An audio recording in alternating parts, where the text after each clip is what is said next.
Chapter 524. On the other side, a group of old guys also gathered together to talk about this matter. Do you think His Highness wants to do something to the Feng family? An old patriarch made a gesture of killing. It can't be. Feng Wulu is loyal and devoted to our ancient eastern country.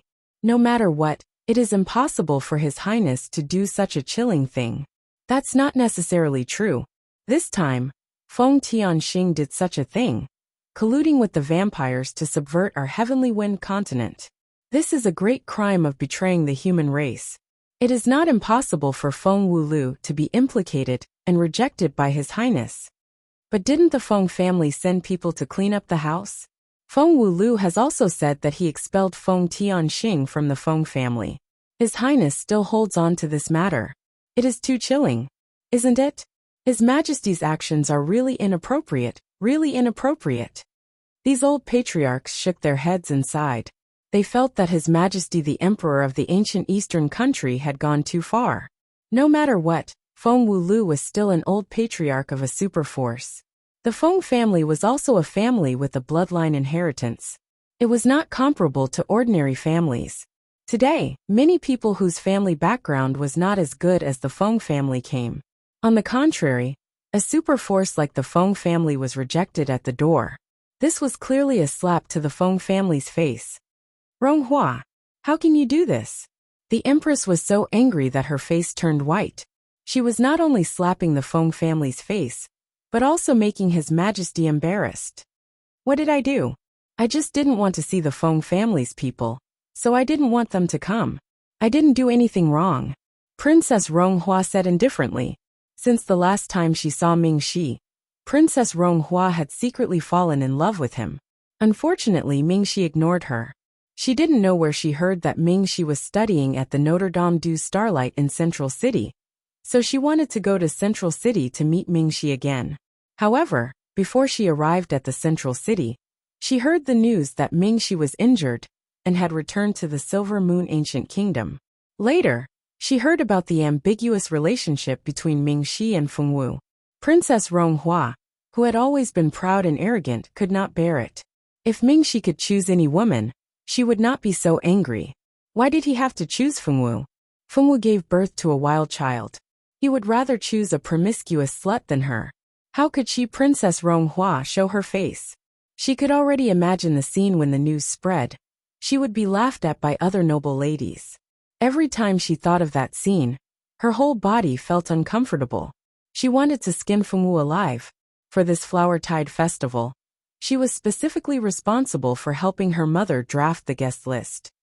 She also purposely crossed out the names of the Feng family members, which resulted in today's incident. Although she knew that she would be blamed, she did not regret it. This was the Imperial Palace, her home. She just did not want to see the Feng family. How can you say that? Is the Feng family an ordinary family? They are the top aristocratic family in the ancient kingdom of the East. In the whole Tianfeng continent, they are also one of the super forces. How can you offend them? The Empress now regretted asking her daughter for help. If she had known earlier, she would rather be tired than to let Ronghua find an opportunity to cheat her mother. She could already foresee His Majesty's angry face. So what if they are not ordinary? I am a princess, how can I be afraid of them? Princess Ronghua's words meant that she did not put the aristocratic family in her eyes. Bang! The Empress was so angry that she slammed the table and stood up. Fortunately, all the maids and servants had been driven out, so she did not have to worry about being heard by others. You're still not going to shut your mouth? How did I give birth to such an idiot like you? You even dare to say such things. Even your imperial father wouldn't say such things. You sure are bold, daring to say such things. The Empress was so angry that her liver hurt. Seeing that Princess Ronghua was still unrepentant, the Empress secretly decided that she must discipline Ronghua strictly in the future. She must not let today's incident happen again. Not long after, the Emperor sent someone to ask the Empress and the Princess to go to the Imperial Palace. The Emperor also knew that his wife and daughter had caused such trouble behind his back. The face of the aristocratic family was not something you could slap at will. As the Emperor, he did not dare to slap the faces of the aristocratic families at will. His wife and daughter were so bold that they dared to slap the face of the Feng family at the Flower Tide Festival. The empress took Princess Ronghua to the imperial study, trembling with fear. Just then, a teacup was smashed in her face. The empress did not dare to dodge at all. She could only let the teacup hit her head and face. Your Majesty, please calm down. I did not teach my daughter well. I will discipline Ronghua strictly in the future. I will never make such a mistake again. The empress quickly pulled Princess Ronghua to kneel down. This time, it was a big mistake. If the Feng family investigated, Ronghua would definitely be in trouble. In order to save her daughter, she could only hint her daughter to quickly admit her mistake. Unfortunately, Princess Ronghua did not think that she was wrong. She did not even kneel down. She just watched her mother anxiously cry. One of you is the empress, the other is the princess. One is my wife, and the other is my daughter. You don't want to share my worries every day, and you dare to make such a big thing. You too want to kill me, don't you? The emperor was so angry that he gasped for breath. The empress could only kneel down and admit her mistake. Princess Ronghua was even more stubborn. She said she would not admit her mistake. What? Princess, you don't think you are wrong? The emperor sneered. I just don't want to see some people I don't want to see in my own home. What's wrong with that? Princess Ronghua said righteously. You are right. It's my fault. I shouldn't have given birth to such a rebellious daughter like you. Come on, send Princess Ronghua back to her room. Without my order, no one is allowed to let the princess out. As soon as the order was given, a group of guards immediately came in and took Princess Ronghua back to her room. No matter how much noise she made, it was useless. After punishing Princess Ronghua, the Feng family still had to be appeased. The emperor was simply having a headache. The next day, the news that Princess Ronghua was grounded came out of the palace. Later, after inquiring about the reason, she learned that the Feng family did not receive the invitation last night because Princess Ronghua accidentally crossed out the name of the Feng family on the list, and she happened to cross out the name of the Feng family. So the invitation was not sent to the Feng family. Who would believe this? To say that she accidentally scratched it, that was too much of a coincidence. She didn't scratch anyone, but she just happened to scratch the Feng family. This reason was too far-fetched. Anyway, not many people believed it. But it seemed to be true that it was caused by Princess Ronghua. Soon after the news that Princess Ronghua was grounded came out, the empress personally went to the Feng family with gifts to apologize. Although the Feng family did not want to see the royal family now, it was the empress who came. They could not just ignore her, so Madame Lan invited the empress in. Although the empress was welcomed into the Feng family, she still did not see Feng Wuliu, Feng Tianqing and his son. Originally, according to the etiquette, it should be the Feng family's old master, the Feng family's master, and the younger generation of the Feng family to greet the empress. But the Feng family was now angry. How could they want to see the empress? It was good enough that Madame Lan was willing to come to see her. Madame Lan accompanied the empress to have a cup of tea and some pastries. The empress explained the purpose of her visit and expressed her apology to Madame Lan with a good attitude. Madame Lan just said that she knew and did not say whether she would accept it or not. The empress had no choice but to go back to the palace. Father, just now the empress came to our house to apologize. She hopes that we can forgive Princess Ronghua for being insensible. Madame Lan walked into Feng Wuliu's study and explained the empress's intention. Don't worry about them. Feng Wuliu continued to practice his calligraphy and ignored them. When the empress returned to the palace, she was scolded by the king again. This matter also caused a lot of noise. Finally, the king personally summoned Master Feng. It was said that the two talked for a long time. When Master Feng came out, there was news that Princess Ronghua was about to marry a neighboring country. Everyone guessed that this time, Master Feng was really angry, and even Princess Ronghua was in trouble. Because of this matter, Princess Ronghua's reputation among the nobles plummeted. Every day, she smashed things in her own palace to vent her anger. How could the first beauty of the ancient eastern country not end up like this? This ending really made people sigh. That's why people said that if you don't have the ability, don't court death. Even the dignified princess court death. Fengwu told all the news to Mingxi. Mingxi did not expect that this matter would be solved in the end. Why didn't Princess Ronghua find that she was such a brainless woman before? So his Xiaowu was better. At least, he didn't have to worry about his Xiaowu court death like Princess Ronghua. Time passed quickly, and in the blink of an eye, it was the Flower Tide Festival. On this day, there would be a selection of the Flower King in the center of the imperial city. Every family could send a pot of flowers to participate in the selection, and then the winning flower would get the title of Flower King. The previous Flower King had all been sold at a sky-high price. If you had a Flower King, you would get the blessing of the Flower God. If you had a Flower King, you would get a happy marriage and have a son early. If you had a Flower King, you would get married. Because of this reason, every time the Flower King was selected, the price would be sky-high. Many people wanted it but couldn't. The flowers participating in the Flower King selection could participate in the name of their family or in their own name. The Feng family sent 5 pots of precious flowers to participate in the Flower King selection, and other big families also sent their treasured flowers. The Flower King selection lasted for 7 days, and the results would be summarized after 7 days. Every resident in the imperial city could vote for their favorite flower, and the one with the most votes could enter the next round of selection. The last round of selection was not for ordinary people to choose, but to send flowers to the flower altar and ask for the flower god's blessing. Whichever flower was illuminated by the flower god's divine light and absorbed the blessing of the flower god, that flower would be the flower god this year. Fengwu and her brother walked together in the flower and bird market. The flower and bird market had been very lively recently. Because of the Flower Tide Festival, there were a lot of people buying flowers, and the flower farmers made a lot of money. The Flower King selection had already begun, and all the good flowers had been bought by people who had the ability to buy them.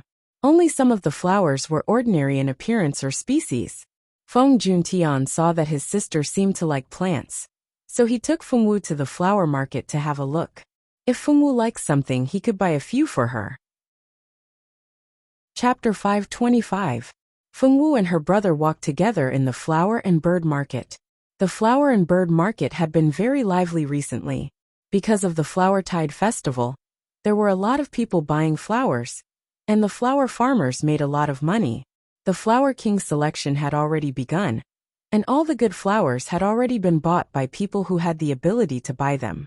Only a few flowers with average appearances or species were left. Feng Juntian saw that his sister seemed to like plants, so he brought Fengwu to the flower market to take a look. If there were any flowers that Fengwu liked, he could buy a few for her. After walking around the flower market, Feng Juntian didn't like a single flower. This wasn't surprising, as the Feng family was a top aristocratic family and one of the superpowers. He had seen countless rare flowers since he was young, so why would he like these leftover flowers? Fengwu, on the other hand, was very interested in looking here and there, and the corner of her mouth kept curling up. The flowers and plants here were still chatting, and they were chatting happily. One of them was very special, and the other flowers were very respectful to that little flower, and even called it boss. Fengwu found the flower that was called boss, and pulled her brother's hand, using her eyes to tell him that she wanted this flower. This one, are you sure? This flower didn't seem too good. The flower didn't have much spirit, and it looked like it was about to wilt. Feng Juntian wanted to buy the best flower for his sister, but Xiaowu liked this one. Forget it, if it was ugly then it was ugly. As long as Xiaowu liked it, then it was fine. This young miss, you have good taste. Don't think that this flower doesn't look like much. This little one found it in a deep valley. When this little one found this flower, there wasn't a single flower beside it. This little one felt that this flower was extraordinary, so I picked it and brought it back. Although this little one can't recognize what species this flower is, it's definitely not an ordinary flower. It's a pity that so many people pass by, but no one recognized gold and jade. Only young miss can recognize it. After that, the skinny flower seller kept praising it as if it didn't cost money. Alright, let's not talk too much. How much is it? This wasn't the first time Feng Juntian had come to the flower market to buy flowers. Which of these flower sellers wasn't good at talking? If one wasn't careful, it was very easy to buy some seemingly expensive, but actually cheap ordinary flowers. This lowly one won't ask for too much. You can take the 500 gold. Seeing that the siblings Feng Wu and Feng Juntian were dressed well, he decided to demand an exorbitant price. 5 gold coins. If you don't want to sell it, then forget it. Feng Juntian often came to this landlord, so he naturally knew the value of these flowers. Ordinary flowers were only worth about 5 gold coins, so he didn't haggle. Young master, this is too little. Why don't you add more? The skinny man said with a wry smile. He had thought that 2 big clients had come, but it turned out that they were also knowledgeable. If you don't want to sell, then forget it. Feng Juntian pretended to pull Feng Wu away. The skinny man had no choice but to comply and wrap up the flower properly. After Feng Juntian paid, he passed the flower that Feng Wu liked to her, and kept it for himself. Feng Wu was extremely satisfied as she looked at her lord brother, with eyes full of admiration. Big brother is too awesome. A flower that was originally sold for 5 gold coins, can now be bought for 5 gold coins. The money saved is enough to eat a lot of good food. Big brother is really awesome. She also had to work hard to be as awesome as Big brother. Xiao Wu, it's not that Big brother is awesome. It's just that the flower in your hand is only worth 5 gold coins. That person saw that you're a young lady and wanted to swindle more money from you. That's why he asked for such a high price. That person is evil. Feng Wu didn't have a good impression of anyone who wanted to swindle money from her. Only with money could one have food to eat, and scammers weren't good people. He is indeed evil. How could he swindle Xiao Wu?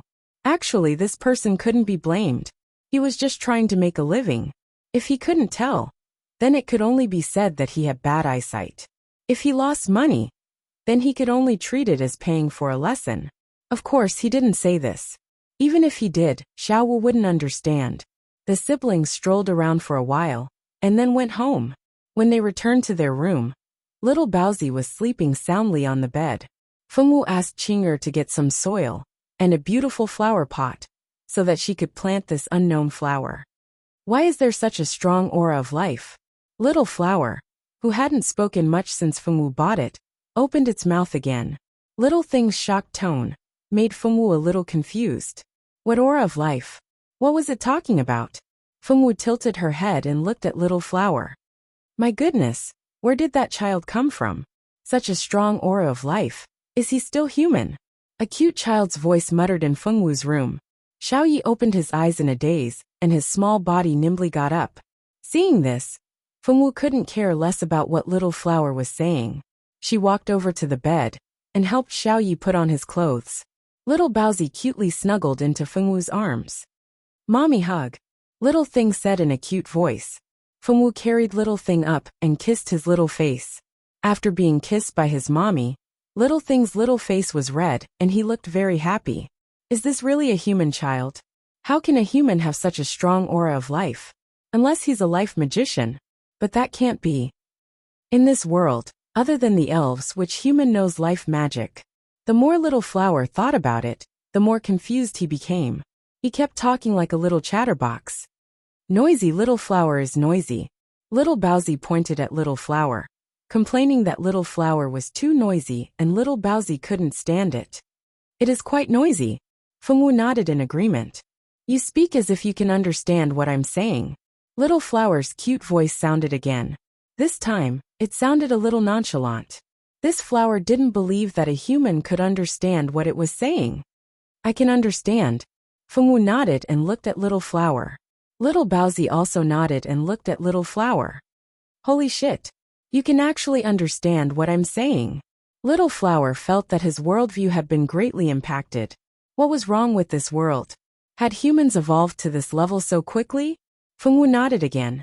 Little Baozi nodded along with his mommy. Who were this mother and son? Flower goddess, please take me away. There are perverts here who can understand the language of flowers. Little flower finally settled down in Feng Wu's room. Feng Wu asked him what species he was. Little flower said that he was an ancient rare flower. As for what species he was, he refused to tell her even if he was beaten to death. Luckily, Feng Wu wasn't very curious. Little Baozi, on the other hand, seemed to know something. He laughed at Little Flower for a long time before stopping. Fengwu didn't know what Little Baozi was laughing about, but she didn't ask. Ever since Little Flower moved into Fengwu's room, he became more and more energetic. His originally malnourished appearance became more and more beautiful. Feng Juntian had seen Little Flower a few times. He even looked through some flower catalogs, but he couldn't find any similar flowers. In the end, he could only give up. The Flower King selection was still ongoing. Today was the last day of registration. After today, no flowers could be sent to the selection.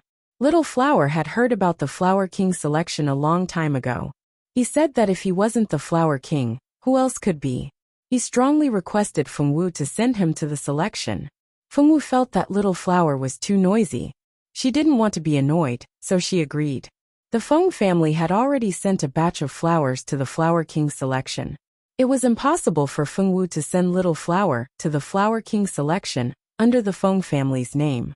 In the end, Feng Juntian saw her troubles and asked her to send him to the selection under her own name. Fengwu hugged her Little Flower and sent him to the Flower King selection under her own name. Little Flower said that he would definitely bring the Flower King trophy back. Fengwu said that her ears could finally have some peace for a few days. Everyone was celebrating. Little Baozi didn't want to leave Little Flower. He asked Fengwu to carry him over to touch Little Flower's leaves. Little Flower seemed to have grown prettier in Little Baozi's hands. Little Flower, come back quickly. Little Baozi already treated Little Flower as a friend.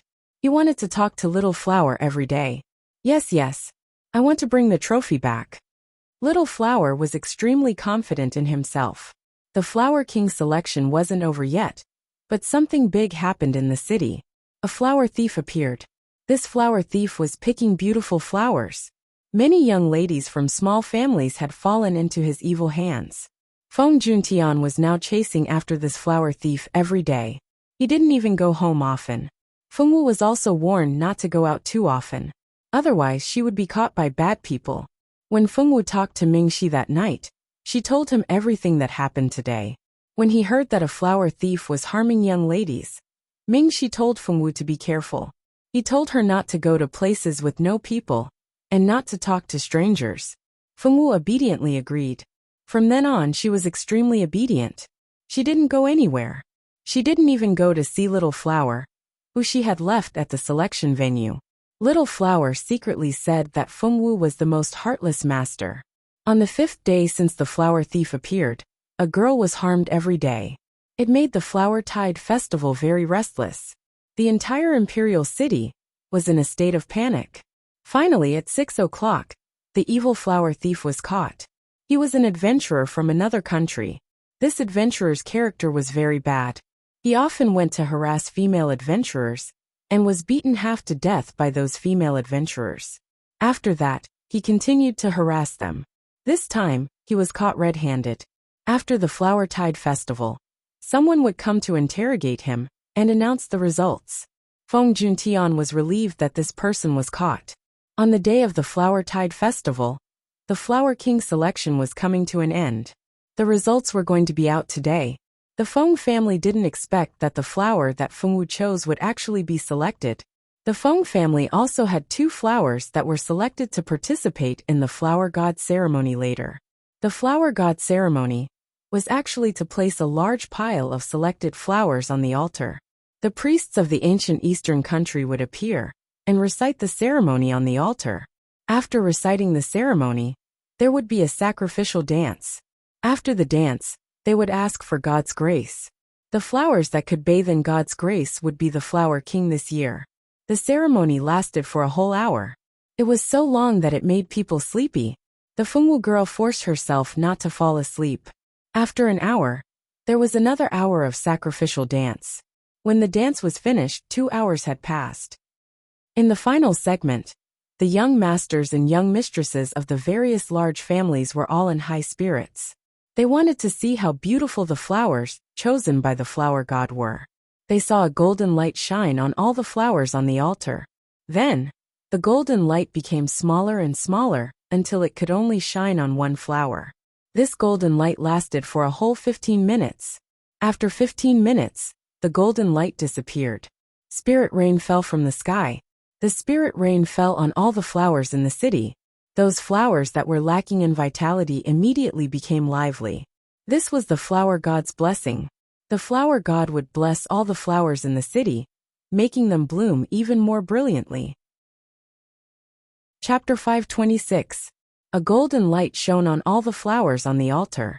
Then, the golden light became smaller and smaller until it could only shine on one flower. This golden light lasted for a full 15 minutes. After 15 minutes, the golden light disappeared. Spirit rain fell from the sky and sprinkled on all the flowers in the city. The flowers that were lacking vitality immediately became lively again. This was a blessing from the flower god. The flower god would bless all the flowers in the city and make them bloom even brighter. Now I announce the final result of the Flower King competition. This unknown flower was chosen by Miss Fengwu. A white-haired old man walked up to the altar and pointed at Little Blossom as he announced the result of the competition. Little Blossom actually won the Flower King competition. How was this possible? Feng Juntian was dumbfounded. He had so many precious flowers in his family, but none of them won. Instead, Little Blossom, which he bought with 5 gold coins, won the prize. This was probably the lowest status Flower King among all the Flower Kings who participated in the competition. Fengwu was pushed onto the stage by the staff and received the Flower King trophy. This competition really did have a trophy with the words Flower King engraved on it. It was very beautiful. This Flower King trophy was also a good demonic instrument. It could be used to nourish flowers and cure diseases. Fengwu went up to the stage to receive the trophy. Under the envious gazes of the crowd, she took Little Blossom home. Little Blossom won the prize. It wouldn't be long before the people from the major families who came to see the Flower King arrived. Madame Lan started to get busy again. Feng Tianqing also praised his daughter's good taste. She randomly picked a flower and won the Flower King competition. That night, Mingxi and Fengwu chatted for a long time. She told Mingxi about Little Blossom winning the Flower King competition. Mingxi praised Fengwu so much that Fengwu's eyes turned into crescents. She fell asleep unknowingly. At the same time, Mingxi, who was far away in the Silver Moon Ancient Kingdom, couldn't sleep. His hands still needed to recover for about 3 months. He still couldn't go back to Xiaowu for so long. What if the Flower King really had the ability to attract other suitors for Fengwu? Mingxi was just starting to worry when he was interrupted by a sweet voice. Big brother Mingxi. A beautiful girl in a white gauze dress with picturesque features hopped over and grabbed Mingxi's hand. Hua Jin, why are you here? Mingxi concealed the annoyance in his eyes and diverted some of his attention to deal with Hua Jin. Brother Mingxi, your hand hasn't recovered yet. Why are you already out of bed? Let Hua Jin help you back to your room to rest. The girl called Hua Jin said with a pained expression. There's no need for that. Mingxi withdrew his hand and kept a distance from the idol. I hurt my hand, not my foot. I don't need to hide in bed every day. Mingxi said. Then, Hua Jin will accompany you to walk around the garden. I heard that Auntie ordered people to move a lot of precious flowers over. Hua Jin didn't give up at all and continued. No need, no need. I still have something to do. You can take your time walking around. Mingxi said indifferently. With that, he turned around and left, not caring if Hua Jin could catch up. Big brother Mingxi. Big brother Mingxi. Hua Jin chased after him all the way, but still couldn't catch up. In the end, she could only sit on a bench angrily and pull out the pitiful flowers to vent her anger. Hua Jin was the daughter of the Moon Empress sister, which meant that she was Mingxi's biological cousin. Hua Jin had grown up with Mingxi, so when she grew up, she naturally had other thoughts about Mingxi. The Moon Empress knew about Hua Jin's feelings, but she didn't stop them. She just let nature take its course. Whether it was for public or private reasons, Hua Jin was a good candidate to be the next Moon Empress. In the Moon Empress' heart, Hua Jin was naive and cute. She was deeply in love with Mingxi. Most importantly, Hua Jin's family was a prominent family in Silver Moon Ancient Kingdom. Furthermore, she was the daughter of her biological sister. With all these factors combined, the Moon Empress was naturally very satisfied with Hua Jin. She was also happy to see Hua Jin chasing after Mingxi. It was a pity that Hua Jin had been chasing after Mingxi for more than 10 years. From when she was still a short-legged lowly until she was a grown woman, she still couldn't make Mingxi like her. This made Hua Jin very anxious. She was afraid that Mingxi would fall in love with someone else. Fortunately, Mingxi wasn't interested in anyone else. This made Hua Jin keep convincing herself that as long as Mingxi wasn't tempted by anyone else, there would always be a chance to get Mingxi's sincerity. However, Mingxi had changed recently. He often smiled foolishly by himself, and often stared at the communication crystal in a daze. There were a few times when she saw Mingxi chatting with a black-haired girl. Although the two of them were separated by the communication crystal, she could still see that the black-haired girl was very cute. She couldn't stand the fact that her beloved had fallen in love with someone else, so she pestered Mingxi even more, hoping that Mingxi would notice her. However, it seemed that Mingxi hated her more and more. Hua Jin cried unwillingly. How was she inferior to that girl? Why didn't he give her a chance? Just as Hua Jin was crying sadly, she didn't expect a gloating voice to ring in her ears. Isn't this cousin Hua Jin? Why are you hiding here and crying after being rejected by my brother? The Moon Empress daughter, Princess Beat, had walked over to Hua Jin's side. Beat and Mingxi were the same. They had inherited the good looks of the Moon Emperor and the Moon Empress. However, Mingxi's looks were obviously more beautiful than Beat's. This was what made Beat the most unhappy. It was too stressful to have a brother who was more beautiful than her. Why couldn't he make her prettier? It's none of your business. After saying that, Hua Jin ignored Beat and turned to leave. Unexpectedly, she was stopped by Beat. Hua Jin, don't pester my brother in the future. My brother already has someone he likes. He won't like you, Beat said. You said that brother Mingxi has someone he likes? Why didn't I know about this? Hua Jin felt uneasy when she thought of the black-haired girl. Could that girl be the person brother Rixi likes? Who are you? You're not my brother's biological sister. Why do I have to tell you everything? Beat said. I'll marry brother Mingxi and become his wife in the future, Hua Jin declared with a resolute look. My brother won't like you. Let me tell you a secret. My brother has already gone to look for Imperial Father. Imperial Father has also agreed to my brother marrying the girl he likes. So, you've been tormented for nothing all these years. Hurry up and go back home to wash up and sleep. After saying this, she skipped away without waiting for Hua Jin's question. Hua Jin ran out of the palace crying. She wanted to find her aunt and ask her clearly. Brother Mingxi couldn't possibly like someone else. It was definitely impossible. Hua Jin cried all the way to the Moon Empress place. The Moon Empress was living alone in the courtyard outside the palace. In her free time, she planted flowers and fed the fish. She was living a carefree life. Seeing Hua Jin crying all the way, the Moon Empress was shocked. Her niece didn't like to cry. Every time she cried, it was for her son. She was crying so sadly this time. There was probably a big problem. Chapter 527. Hua Jin cried all the way to the Moon Empress's place. The Moon Empress was now living alone in the courtyard outside the palace. In her free time, she planted flowers and fed the fishes. She was living a carefree life. Seeing Hua Jin crying all the way here, the Moon Empress was shocked. Her niece did not like to cry. Every time she cried, it was for her son. Now that she was crying so sadly, there was probably a big problem.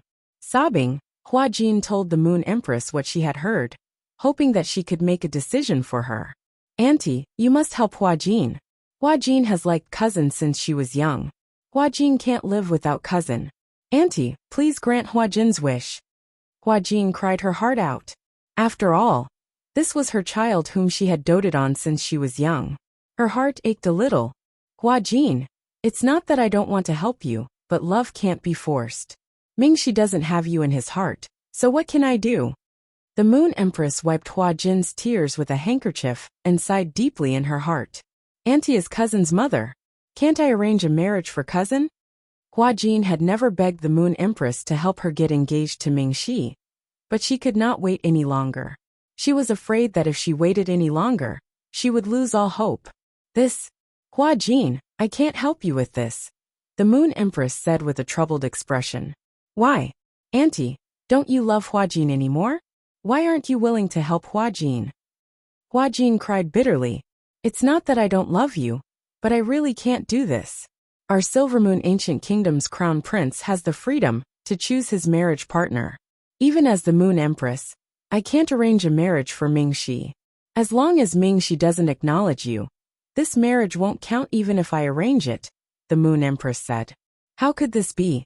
How could this be? Huajin cried bitterly.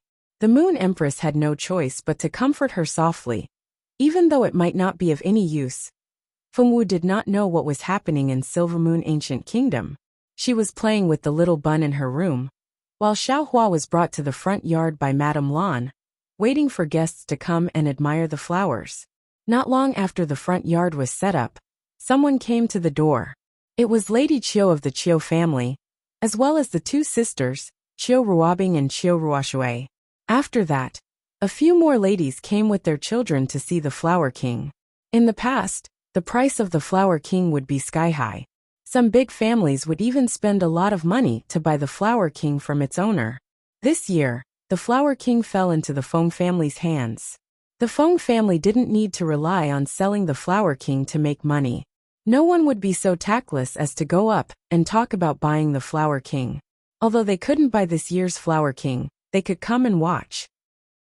More and more madams, young misses, and young masters came to admire the Flower King. These people were all here for the Flower King. There were also some who were curious about the Feng family's first daughter. Fengwu came to the front yard to show her face, but she didn't like this kind of occasion, so she left after a short while. There were hundreds of flowers in the front yard. The Flower King Little Flower was placed in the most eye-catching position. There was also a small defensive array around it, in case someone accidentally hurt the Flower King. The front yard was busy admiring the Flower King. Fengwu didn't want to join in the fun, so she went with her brother to participate in the trial of the thief. This was the first time Fengwu had seen this rapist, and her eyes widened in astonishment at one glance. This person was someone Fengwu was familiar with, but the way they met was a bit strange. Xiao Wu, save me. Little sister Xiao Wu, I've been wronged. Frost in June. Norville finally saw someone familiar. He was so excited that he almost cried. You're a rapist? Fengwu had learned the meaning of the word rapist from her brother's words. In the Fengwu girl's understanding, the so-called thief was someone who didn't like women, but kept pestering them to do things they didn't want to do. Mingxi didn't know how Feng Juntian had told Fengwu, but by the time Mingxi found out, that was how Fengwu had interpreted the word rapist. Of course not. Norville shook his head frantically. Little sister Xiao Wu, listen to me. I'm really not a thief. I just remembered that a few days ago, I heard that there would be a lot of beauties at the Flower Tide Festival. So I wanted to come and take a look. Who knew that the moment I found a place to stay, I would be ambushed? I was drugged until I couldn't wake up. When I woke up, I found myself in some woman's room. That woman was trying her best to take off her clothes and kiss me. I couldn't dodge at all, and was about to knock her out when this brother came in and arrested me like I was a thief. Norville told Fengwu everything about his pitiful encounter. He even pointed at Feng Juntian with an aggrieved expression, his eyes full of accusation. Feng Juntian shook off the goosebumps all over his body. Wasn't it disgusting for a man to look at someone like that? This is my brother. Fengwu said. Your brother? Norville screamed in shock. What kind of fate was this? The person who arrested him like he was a thief was Fengwu's biological brother. Is what you said the truth? Feng Juntian asked. Norville nodded his head furiously. Of course it was the truth. It was truer than gold. I'll help you investigate this matter. Before I get to the bottom of it, you stay here. If it has nothing to do with you, I'll let you out. Seeing that this person knew Fengwu, Feng Juntian was still willing to help. After leaving the place where Norville was locked up, Feng Juntian began to ask about Norville. Most importantly, he asked about how the two of them met. Fengwu of course told him everything honestly. Feng Juntian's head was already filled with black lines when he heard how the two of them met. Since Feng Juntian had promised to investigate the truth, he would definitely investigate. After investigating for 7 days, He finally found some clues that proved that Norville wasn't the culprit. After investigating for another 3 days, he didn't know what method Feng Juntian used. In short, he found out that he wasn't the thief. It was also someone who hated him to death. When that man was arrested, Norville couldn't even remember who this guy was. Why did he hate him so much that he actually set up such a trap to frame him? I say, bro, who are you? What kind of enmity do we have? Why do you hate me so much? Norville couldn't think of who this man was. They didn't seem to know each other. Norville, you're still pretending not to know me. I'm Little A's ex-boyfriend. Ever since Little A met you, she wanted to break up with me. She even said that we don't have anything in common, and don't have any feelings for each other. Fuck. I didn't say that I didn't have any feelings for her when I bought her magic medicine. I didn't say that I didn't have any feelings for her when I bought her jewelry. When she didn't need me anymore, I didn't have any feelings for her. The man yelled angrily. Little A's ex-boyfriend? If you want to take revenge, why don't you take revenge on Little A? I didn't even know that she had an ex-boyfriend. I'm so wronged. Norville was speechless. Chapter 528. Little A's ex-boyfriend? If you want to take revenge, why don't you take revenge on Little A? I didn't even know she had an ex-boyfriend. I'm so wronged. Norville was speechless. What he said was the truth. He had never heard Little A mention that she had an ex-boyfriend. He and Little A had spent a happy time together. Later on, he realized that the two of them weren't suitable for each other, so he broke up with her. As for who Little A's current boyfriend was, he didn't know. What's there to be wronged about? You bastard who stole someone else's girlfriend. You'll die a fucking horrible death. May the heavens bless you, so that you won't be able to get hard for the rest of your life. The man let out a string of curses. Just because he stole your girlfriend, you went to frame him? Feng Juntian said. The man turned his head and harumphed, not saying anything. In order to take revenge on him, you harmed several young girls in my ancient eastern country. Your crime is unforgivable. Just wait for your verdict. Feng Juntian left with the Fengwu girl after speaking. Norville gave the other party a kick before he chased after Fengwu. He was running happily behind Fengwu. Seeing that the other party was Fengwu's senior, Feng Juntian still arranged a room for him. After that, Norville successfully stayed in the Feng residence. Because this guy had chased after countless girls, he had a way with them. No one knew how he did it, but he became Madame Lan's best friend despite their age difference. The two of them often watched romance and romance together, and studied the scenes in it. If it wasn't for the age difference, everyone would probably think that the two of them were dating. Father Feng had some opinions about this. He tried to chase this guy away a few times but to no avail. In the end, he could only stand on the side and make his presence known when Madame Lan and Norville were together. With Norville around, Madame Lan and Feng Tianxing were very affectionate during this period of time. The two of them seemed to have a second spring in their relationship. At night, Fengwu told Mingxi everything about Norville.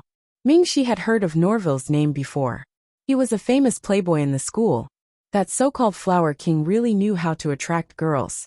With just one move, he managed to attract such a rotten girl. Mingxi could only smile bitterly. He couldn't stop Fengwu from talking to Norville. Although Norville was a bit of a playboy, he still had a good character, although Mingxi didn't want to admit it. Xiaomeng, I love you. Your face is as enchanting as a flower. Your eyes are as sparkling as the stars. And your skin is as flawless as jade. Your beauty makes me fall into a trance. Every time I see you, I hear the sound of fireworks exploding in my ears. It makes me so intoxicated. At the beach, Norville was holding a girl's hand and whispering sweet nothings to her. The young girl shyly lowered her head, and her entire face was about to emit smoke. Little dream, come here. Who is this gigolo? Why are you two together?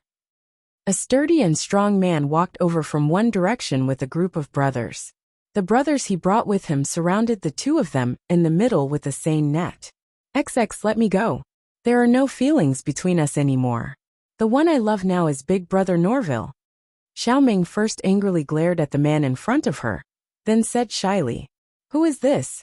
Norville felt that he must be unlucky. He couldn't be so unlucky as to find a woman who was taken, right? Ever since what happened last time, he had been traumatized and didn't dare to casually hook up with women. He had observed the woman in front of him for a few days and made sure that no man had an intimate relationship with her. Only then did he try to seduce her. He didn't think that he would fail miserably. She was also a married woman. Big brother Norville, don't misunderstand. I broke up with him a long time ago. I don't have feelings for him. Xiaoming quickly explained, afraid that Norville would misunderstand. What do you mean you don't have feelings for me? Why didn't you say that when I bought clothes, jewelry, and medicine for you? I just went out on a mission, and you have no feelings for me. Why did these words sound so much like Tsing Xiang? Norville was a little confused. XX, I said I don't have feelings for you. You don't have to say anything else. Xiaoming said heartlessly. Not far away, some couples who were on a date were watching the show. Feng Juntian, who had brought his sister to the beach to catch crabs, also happened to see Norville being surrounded. However, he didn't have any intention of helping, and only brought his beloved sister to watch the show. During this period of time, that brat had caused a lot of trouble in his family. It would be good if someone taught him a lesson. Brother, what did that brat do? Why are there so many people surrounding him? Someone curiously asked the person beside him. I heard that brat stole someone else's girlfriend. That's why his ex came looking for him. This brat is so powerful. How many times has it been? What do you mean? Does this brat often have his ex come looking for him? That's not it. However, when I was on a date with my little darling, I often saw this man bring women to the beach for a date and kiss. Just last week, I saw him go on a date with 5 different women. This is one of the 5 women. This was a hot topic. Fuck, this brat even has one a day. Can he digest so many women by himself? That's right. Isn't he afraid of grinding an iron rod into a needle? No matter what, at least this brat knows to rest for 2 days every week. I'm guessing that he must have eaten all kinds of tonics to nourish his body. Otherwise, how can his little body take it? That makes sense. That makes too much sense. My family sells all kinds of aphrodisiac. Next time, I'll look for him to promote it. Who knows, I might even get a regular customer. Someone suddenly said, your family actually sells aphrodisiac? What kind of drugs do you have? Quick, tell me. If there's any good ones, I'll go buy some. That's right. Quick, tell me. What kind of drugs do you have? This conversation was getting more and more crooked. It was all about aphrodisiac. Feng Juntian held the Fengwu girl's hand and walked past calmly. Let someone beat that beast to death. He wouldn't stop them. Fengwu and Feng Juntian happily caught crabs and barbecued them by the beach. Poor Norville, on the other hand, was beaten until his head was swollen. Even his mother wouldn't be able to recognize him when he walked on the streets. After catching crabs and eating for the whole afternoon, the Fengwu girl went home with her brother in satisfaction. While Fengwu was having a good time, Mingxi was having a little trouble. 2 days ago, there were remnants of the Blood Clan who came to assassinate the Moon Empress.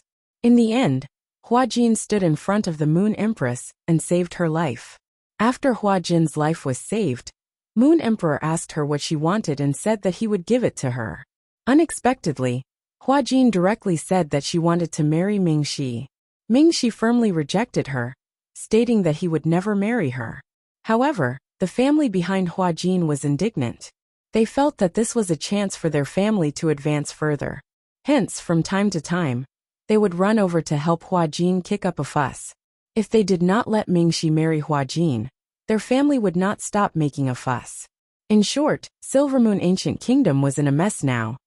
Mingxi, the Moon Empress, called out to her son, who was walking in front. Mother. Mingxi bowed respectfully to his mother. Mingxi, can't you try to accept Hua Jin? She's a good child. The two of you will definitely be happy together. The Moon Empress tried to persuade her son. My marriage is not a tool to repay a debt of gratitude. Mingxi said indifferently. Don't you like Hua Jin at all? That child grew up with you. You really can't bear to give her a chance. The Moon Empress said. I don't like her. The gentle smile on Mingxi's face disappeared as he said these 3 words. Okay, you don't like her, but she saved Mother. For Mother's sake, can't you try to accept her? The Moon Empress' voice had a hint of pleading. She knew how much Hua Jin loved Mingxi. That child had been seriously injured in order to save her. If marrying Mingxi was her only wish, the Moon Empress would definitely think of a way to fulfill it for her. No, I've already said that marriage is not a tool to repay a debt of gratitude. With that, he turned around and left without waiting for the Moon Empress to say anything else. Not long after Mingxi left, he was called into the study by Moon Emperor. Father, if you're here to persuade me to marry Huajin, then you don't have to say anything, Mingxi said seriously as he looked at Moon Emperor. Do you dislike Huajin that much? Moon Emperor smiled gently. Moon Emperor was born with 50% resemblance to Mingxi, while the other 50% resembled the Moon Empress. Their genes were simply too strong to give birth to a youth as beautiful as Mingxi. Mingxi did not say anything, and only lowered his head to look at the floor. Forget it. When have I ever forced you to do something you don't want to do? Marriage is decided by every Moon Emperor. Back then, when I chose your mother to be the Moon Empress, didn't I choose it myself? No matter who you choose to be the Moon Empress in the future, as long as it's someone you like, I'll support you, Moon Emperor said lovingly. Thank you, Father, for granting my wish. Mingxi finally raised his head and looked at Moon Emperor with a smile in his eyes. We, the 4 rulers, shoulder the heavy responsibility of protecting the human world. As long as we don't shoulder this heavy responsibility, we won't be free for a moment. Marriage is the only chance for us 4 rulers to freely choose. We can't choose to avoid the responsibility of protecting the human world, but we can still choose a queen we like. If we lose this little bit of freedom, what's the point of sitting in this position? Don't blame your mother. She's a good person, but she misses her family a little. If she comes to persuade you to marry Huajin, just pretend that you didn't hear her. I'll settle the rest for you, Moon Emperor said. Father. Mingxi looked at his father touched. The father and son were filled with silent warmth. Huajin's family came to create trouble a few times, but they were severely punished by the usually good-tempered Moon Emperor.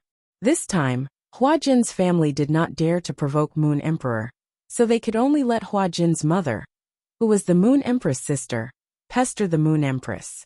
The Moon Empress was pestered every day. She wanted to talk to her son, but her son ignored her. She wanted to talk to her husband about the marriage, but her husband pretended not to hear. She did not know what she had done wrong. Why did both father and son treat her like this? Chapter 529. Huajin's family came to cause trouble a few more times, but they were severely punished by the good-tempered Moon Emperor. This time, Huajin's family did not dare to provoke Moon Emperor, so they could only let Huajin's mother, who was also the Moon Empress' sister, pester the Moon Empress. The Moon Empress was pestered every day. She wanted to talk to her son, but her son ignored her. She wanted to talk to her husband about the marriage, but her husband pretended not to hear. She did not know what she had done wrong. Why did both father and son treat her like this? Later on, the Moon Empress was so annoyed that she had no choice but to avoid meeting Huajin's family. Huajin's mother went to look for Huajin's grandmother.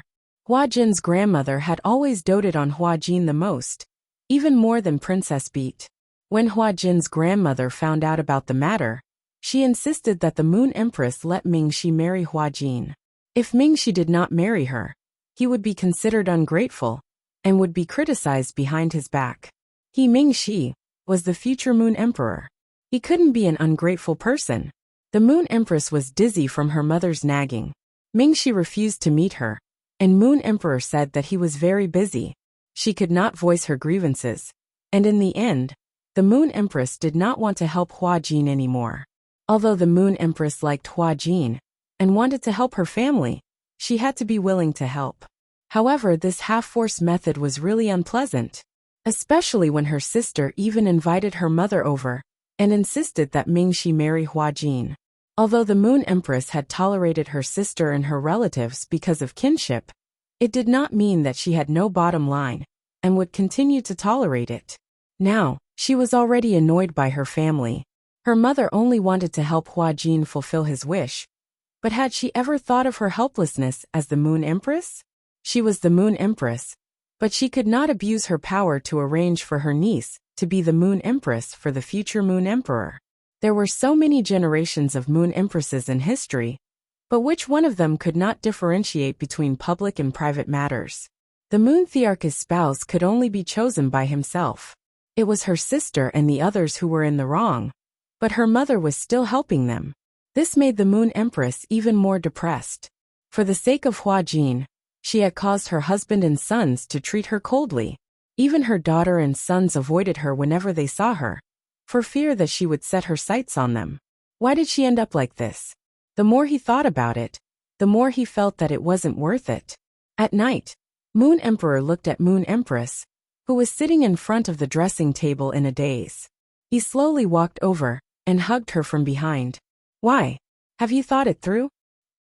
The Moon Tharch hugged the Moon Empress' waist and asked gently, during this period of time, I have let you and our son down. The Moon Empress admitted her mistake honestly. It's good that you know you're in the wrong.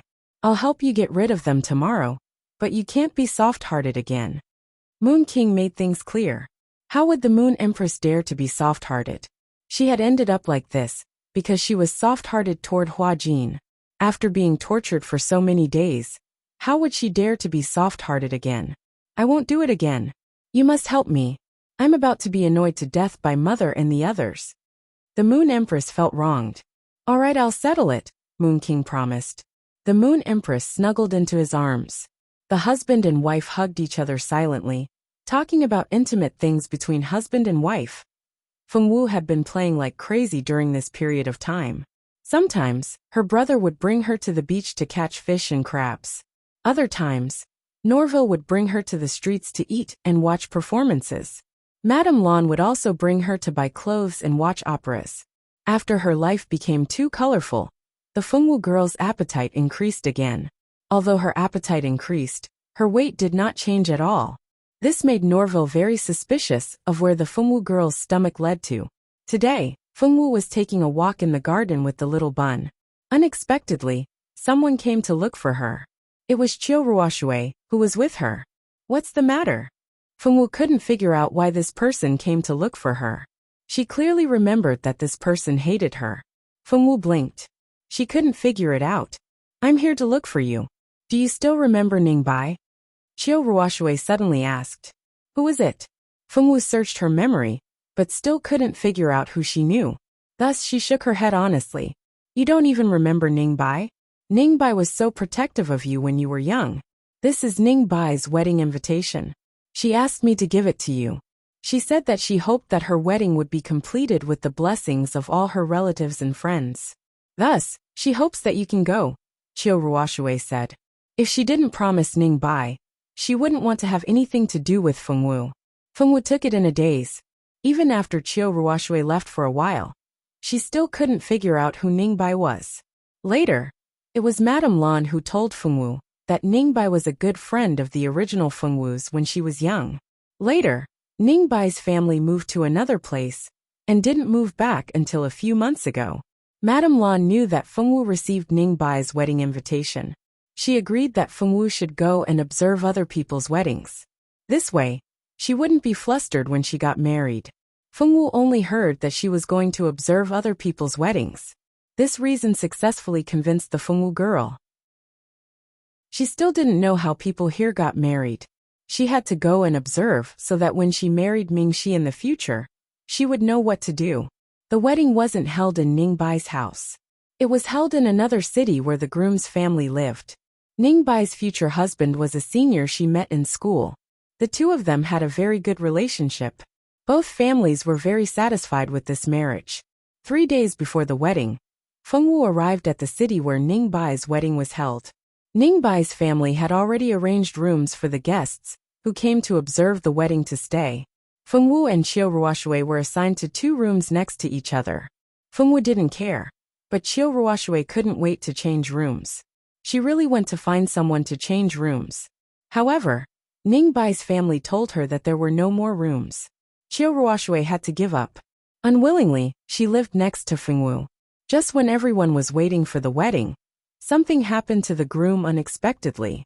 When Ningbai and her fiancé went out in a carriage, they encountered a landslide. Ningbai's fiancé protected Ningbai at the last moment. However, He hit his head on a huge rock and died on the spot. Now the wedding became a funeral. The guests who came to observe the wedding didn't have to go back. They directly changed from attending the wedding to attending the funeral. During the funeral, Ningbai cried so hard that she almost fainted. Qiu Ruoshui and a few other friends who were close to her kept comforting her. But it didn't work. On the night of the funeral, Ningbai cut her wrist to commit suicide. Although she didn't die, her parents were so frightened that they didn't dare to leave her alone. After the funeral, her parents immediately took her back to the imperial city. They didn't dare to leave her in the city full of her fiancés. After Fengwu came back, she told them what happened. The Feng family sighed. A wedding turned into a funeral. Ningbai's life was too hard. How could a girl like her bear such a big blow? Madame Lan sympathized with Ningbai very much. She asked Fengwu to accompany her when she was free. She also asked the kitchen to make some tonics, and asked Fengwu to send them to Ningbai's house. Although Ningbai lost her fiancé, she still had a lot of friends who cared about her. Ningbai was a cute girl since she was young. She was born with a baby voice and looked like a doll. She was simply a human-shaped doll. Her cuteness was off the charts. It was rare that she was so popular. If the original Feng Wu was a child that everyone hated when she was young, then Ningbai was definitely the kind of child that people wanted to give her their hearts and livers when they saw her. She was loved by everyone. Not only was Ningbai cute, but she also had a good personality. She was lively and kind. She was very likable. Everyone said that such a good girl like Ningbai had encountered such a misfortune. It was so pitiful. Many people cared about Ningbai.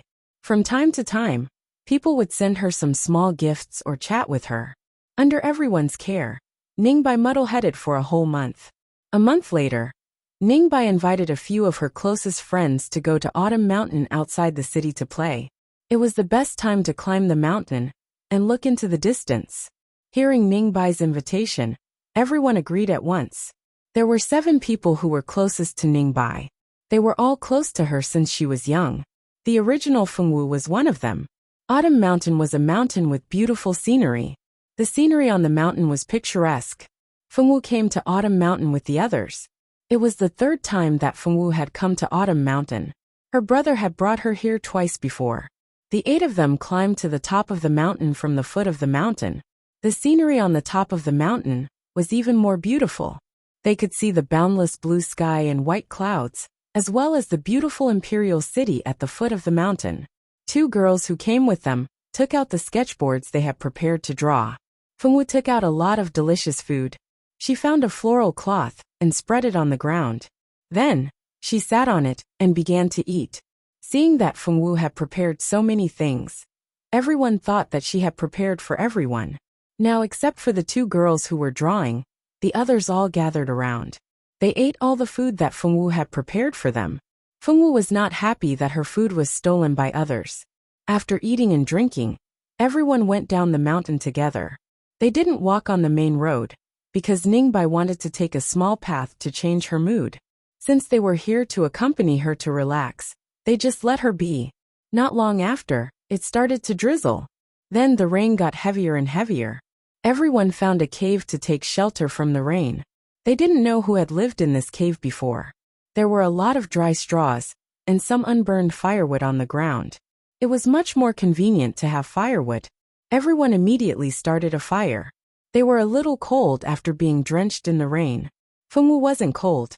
In fact, she didn't get wet. She remembered that she had made a shield with her warrior energy. Therefore, she didn't get wet at all. The others weren't so lucky.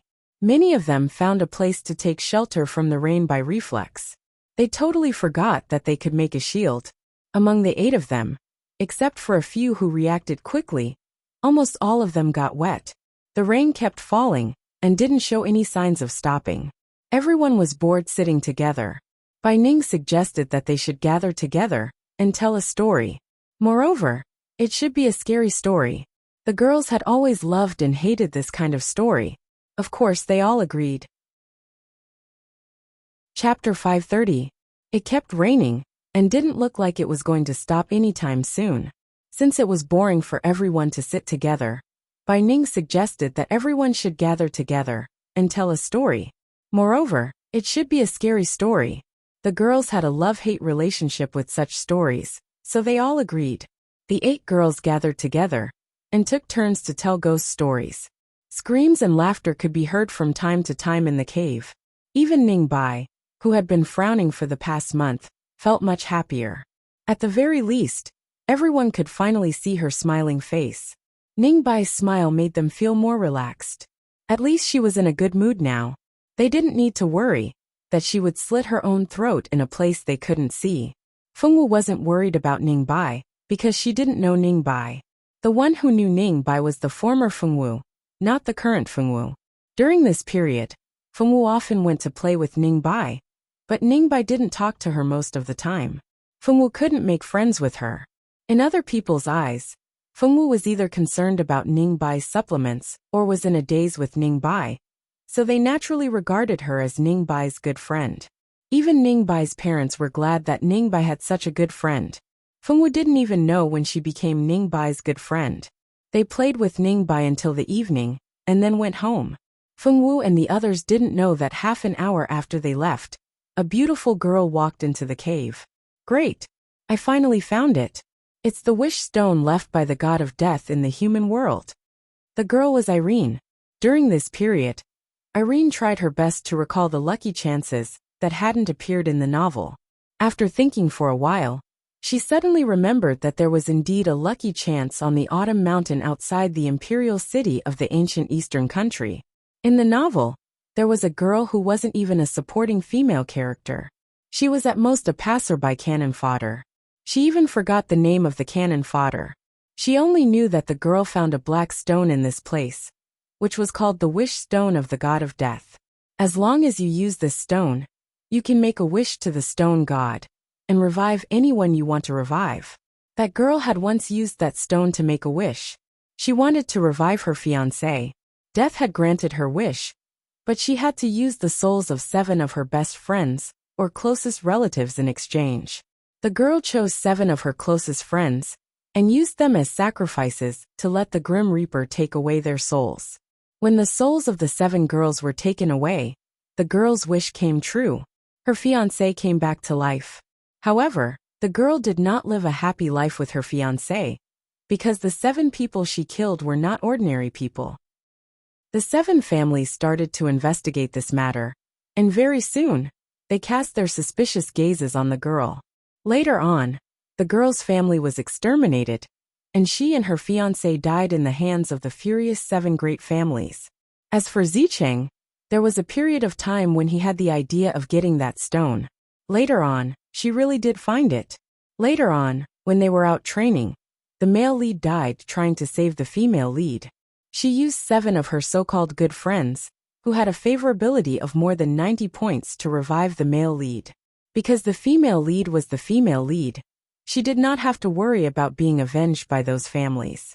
Anyway, those 7 people were dead. At most, they would shed 2 drops of crocodile tears. When the novel described this part, it mainly talked about Zicheng's helplessness and sadness, and the pain of his friends' deaths. What she wanted to do now was to find the stone of death before Zicheng. Fortunately, the novel said that the stone did not appear in this place for the first time. Irene looked around the cave, but found nothing. She removed the straw on the ground, and was shocked to find something that should not have appeared at this time. Soul sacrifice array. Of course, Fengwu did not know what happened in the cave. At this moment, she was sleeping on her comfortable bed, and chatting with Mingxi about what happened today. Mingxi also sympathized with Ningbai. Although he had not experienced it, he could imagine how painful it was to lose a fiancé before the wedding. Although he sympathized with Ningbai, Mingxi did not want Fengwu to tire herself out because of other people's matters. The two did not chat for long. Because Fengwu was a little tired, she fell asleep soon after. 2 days had passed since they returned from Autumn Mountain. Fengwu's days were still so leisurely. Every day was not boring. Norville continued to seduce beauties. Occasionally, he would be unlucky and meet someone who was already taken. He would become the third party and be chased by his ex for a few streets. Fengwu's family had already gotten used to Norville turning into a pig's head every 2 to 3 days. Just as she brought little Bun to the beach to play, Feng Juntian told her something big. That day, a girl who went to Autumn Mountain with them fell into the water and drowned. She was smiling when she died. It was very eerie. Feng Wu went to the girl's funeral. There were many people there. Feng Wu and Madame Lan comforted the madam and sent the daughter off before returning home with Madame Lan. However, Feng Wu did not know that this was just the beginning.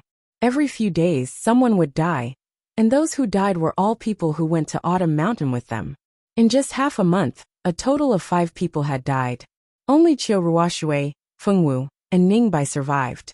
Today, Qiu Ruoshui could not hold it in anymore and came to Feng Wu. Qiu Ruoshui was invited into Feng Wu's room. In Feng Wu's room, Qiu Ruoshui saw Feng Wu's son. This child was very beautiful and could melt anyone's heart with just one look. Unfortunately, no matter how cute the child was, she was not in the mood to admire him. She sat down with Feng Wu with a pale face. The moment she sat down, she poured herself a large glass of water and gulped it down. Aren't you afraid? How can you still be so calm? Qiu Ruoshui said angrily. Afraid of what? What did she need to be afraid of? Feng Wu tilted her head. Anan and the others are all dead. Why don't you feel anything?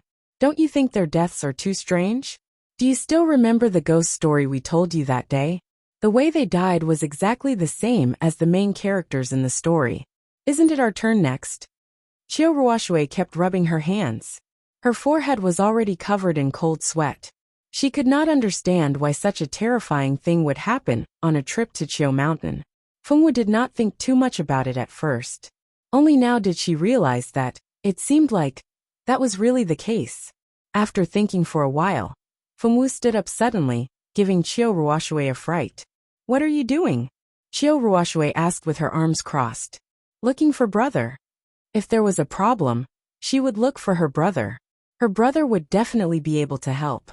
Then Qiu Ruoshui saw that Feng Wu had found Feng Juntian. After hearing what had happened, Feng Juntian's expression was grave. Why didn't you say so earlier? 5 people had already died. Why did she only tell him such a big thing now? I didn't notice. Feng Wu said honestly. She did not notice that the way those people died was exactly the same as in the story. If she had known, she would have come to find her brother long ago. What about you? Did you tell Ruobai? Feng Juntian turned to ask Qiu Ruoshui. Qiu Ruoshui shook her head. It was not that she did not want to tell her brother, but her brother had been very busy recently. Her grandfather did not allow her to disturb him.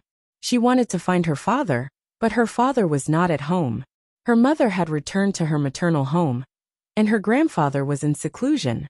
She did not have anyone to discuss this with. Thus, she was scared witless, and came to find Feng Wu, who was also waiting for death. I understand. I will help you contact Ruobai later. Have you been to Ningbai's place? Feng Juntian asked again. I have, but she is not at home. I heard from her parents that Ningbai has been missing for 2 to 3 days. Her family is also looking for her. I am worried that Ningbai might have already. Qiu Ruoshui could not continue. Tears flowed down her face. She was scared to death. Facing the known was not scary. What was scary was the unknown. The 2 of you follow me, Feng Juntian said as he turned and walked out of the door. Feng Wu and Qiu Ruoshui followed him obediently. Brother Juntian, where are we going? Qiu Ruoshui chased after them and asked. We are going to the cave where you guys told the story, Feng Juntian said without turning his head. The 3 of them spent a lot of effort, and finally arrived at the cave on the path of Autumn Mountain. After the 3 of them entered, Qiu Ruoshui immediately noticed that the cave was different. Strange, what is this thing below? It was not here the last time we were here. Qiu Ruoshui swept away the straw blocking the way, and immediately discovered the black array below. If someone had not moved the straw first, Qiu Ruoshui definitely would not have discovered that there was a magic array hidden under the straw. Feng Juntian carefully inspected the magic array. This magic array was very strange. He had never seen such a magic array before. The entire magic array was black. Just looking at it gave off a gloomy feeling. Just based on the feeling, he felt that this magic array was not something good. It was very likely an evil magic array. 5 of the girls who came with Feng Wu, and the others had died in a short time. Could their deaths be related to this magic array? Feng Juntian found a piece of paper and drew out the magic array stroke by stroke. He did not understand what kind of magic array it was, but there was bound to be someone who could understand it. As long as they understood the mysteries of this magic array, Xiaowu would definitely be fine. Feng Juntian finished drawing the magic array diagram and was about to leave. He did not expect that just as he walked to the door, he would see a girl rushing over. The person who came was Irene. The last time she came here to look for something, she had dropped her things here. This time, she came back to look for it. She did not expect to meet someone here. Xiaowu. Irene did not expect to meet Fengwu in a place like this. Irene. Fengwu was also surprised to see Irene. You know her? Feng Juntian asked Fengwu. Classmate. Fengwu said. Classmate again. Thinking about Norville, who was still at home, she hoped that there would not be any troublesome people coming this time. Chapter 531. Irene also curiously sized up the man in front of her. Although she didn't know who he was, he seemed to be very familiar with Fengwu. Could he be a relative of Fengwu's? So Miss Irene is Xiaowu's classmate. I am Xiaowu's older brother, Feng Juntian. Miss Irene has taken care of my younger sister in school. Feng Juntian looked at Irene with a serious expression as he spoke. Irene believed that the two of them must be blood-related siblings. Both of them had stoic faces, one more expressionless than the other. However, she said, You're too kind. Xiaowu has also taken care of me a lot. May I know why Miss Irene has come here? Feng Juntian asked without batting an eyelid. She rushed here in such a hurry. Could it be that it had something to do with the array diagram in the cave?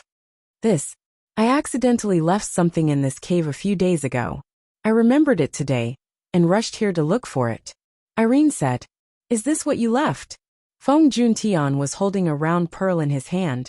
This pearl was snow white, and was the size of an egg. The pearl emitted a gentle white light around it. When the 5 elemental magic energy came into contact with this pearl, it would be absorbed by the pearl. All kinds of strange phenomena showed that this pearl was definitely not an ordinary item. My demon-gathering orb! Erin exclaimed in surprise. This demon-gathering pearl was a magic tool that she had recently obtained. Normally, she could gather the 5 elements spirit chi into this pearl. When she was in battle, it could ensure that the magic power in her body would not be exhausted. It was a rare auxiliary magic tool. She had just obtained this pearl a few days ago. She had kept it on her body, and hadn't had the time to move it into her space. She didn't expect that she would lose this magic tool after coming to this cave.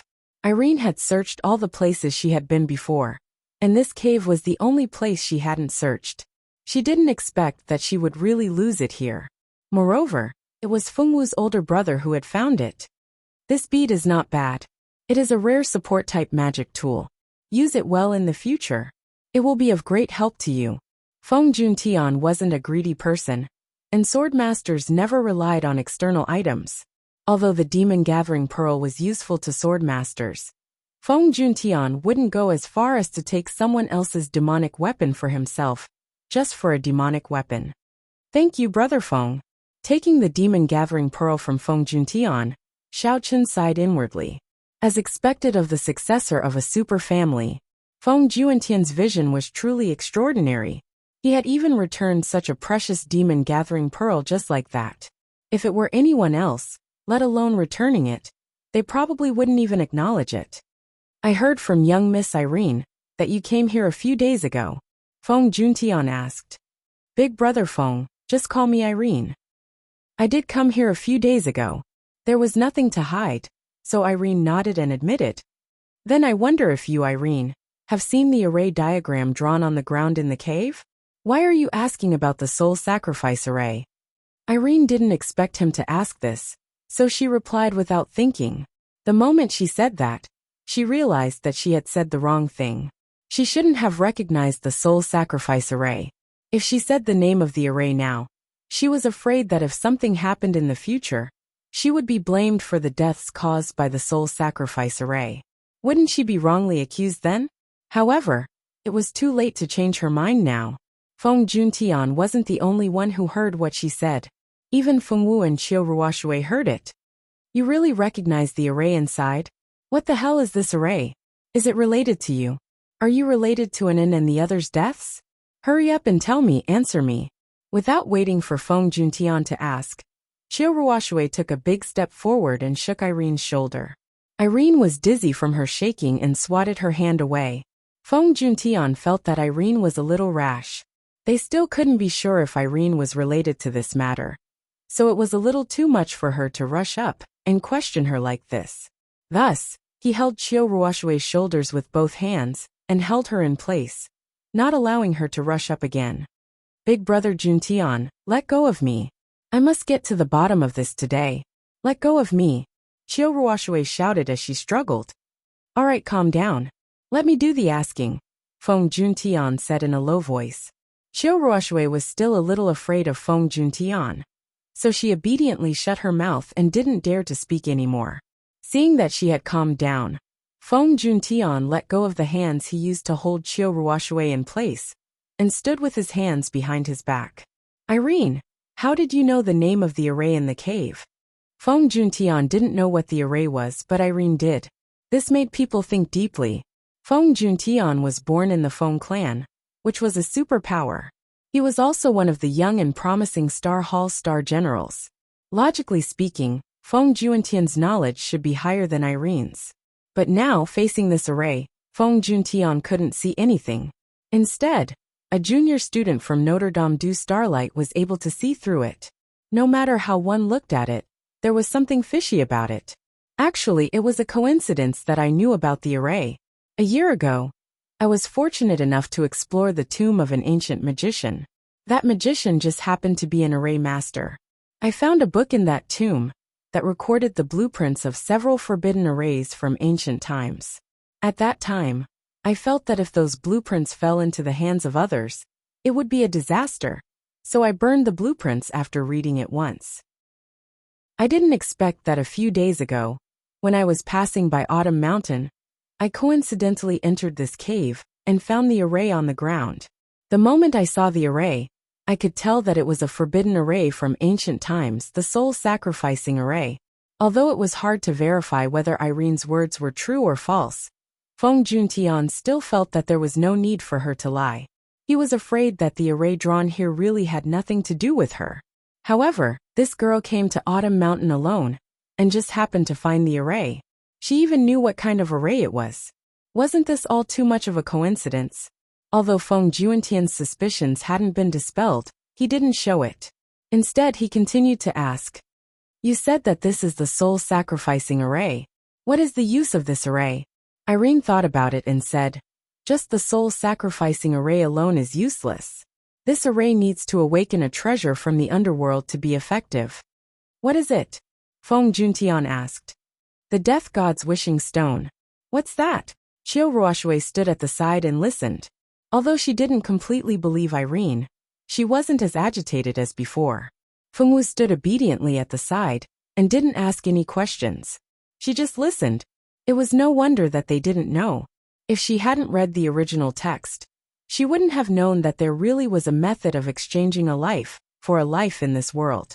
She also wouldn't have known that there was such an evil treasure as the Death God's wishing stone in this world. The Death God's wishing stone is a stone that the Death God left behind in the human world. However, this stone is very unusual. It is a stone that contains the stone god's divine power. Anyone who obtains this wishing stone can make a wish and use it to revive anyone who wants to be revived. Chapter 533. It was just that they didn't know when the Grim Reaper's divine sense would appear and harm Qiu Ruoshui and Fengwu. Feng Juntian and Qiu Ruoshui thought of destroying the magic formation to prevent the Grim Reaper's divine sense from coming. Unfortunately, Irene, who had read the original text, clearly told them that it was useless. The Grim Reaper's divine sense had already arrived, but he hadn't done anything yet. When the 7 of them died, the divine sense would naturally disappear, and there was no need to report back. So it was already too late to destroy the magic formation now. Before Fengwu went to bed at night, she honestly told Mingxi everything. Mingxi was inexplicably shocked and worried. Mingxi only told Fengwu to wait for him and turned off the communication crystal. Fengwu fell asleep happily, Thinking that Mingxi was coming, she was happy and didn't feel that she was being targeted by the Grim Reaper at all. This night passed very slowly. The Feng family and Qiu family didn't dare to sleep. Now the strongest person in the Qiu family was not here, and the elders were all in seclusion. Unless something big happened that would endanger the Feng family's 1,000 years of foundation, the elders wouldn't appear. For Qiu Ruoshui, the possibility of them appearing was not big. Now they could only stay in the Feng family, and stay with the Feng family. At least, Master Feng, the Sword Saint, and the Feng family head were strong. With them around, they could stop the Grim Reaper. The Feng family didn't care too much about the Qiu family's thoughts. They just stated that if anything happened to Qiu Ruoshui in the Feng family, the Qiu family wouldn't bite back. Madame Lan was unhappy. What did they mean by bite back? Who did they think they were? But for her daughter she endured it. Originally, she planned to wait for her husband to come back, and ask for an explanation, if anything happened to her daughter in the Feng family. She didn't expect that the Feng family would directly block her path. The Feng and Qiu clans didn't dare to sleep, and neither could Mingxi. After ending the call with Fengwu, Mingxi didn't delay, and immediately informed Moon Emperor that he would be leaving the Silver Moon Kingdom. However, he would be back as soon as possible. When Mingxi suddenly said that he wanted to leave, it gave Moon King and Moon Empress a fright. Where do you want to go? Your hand still needs to recuperate for a few months. Your hand is so badly injured. Where else do you want to go?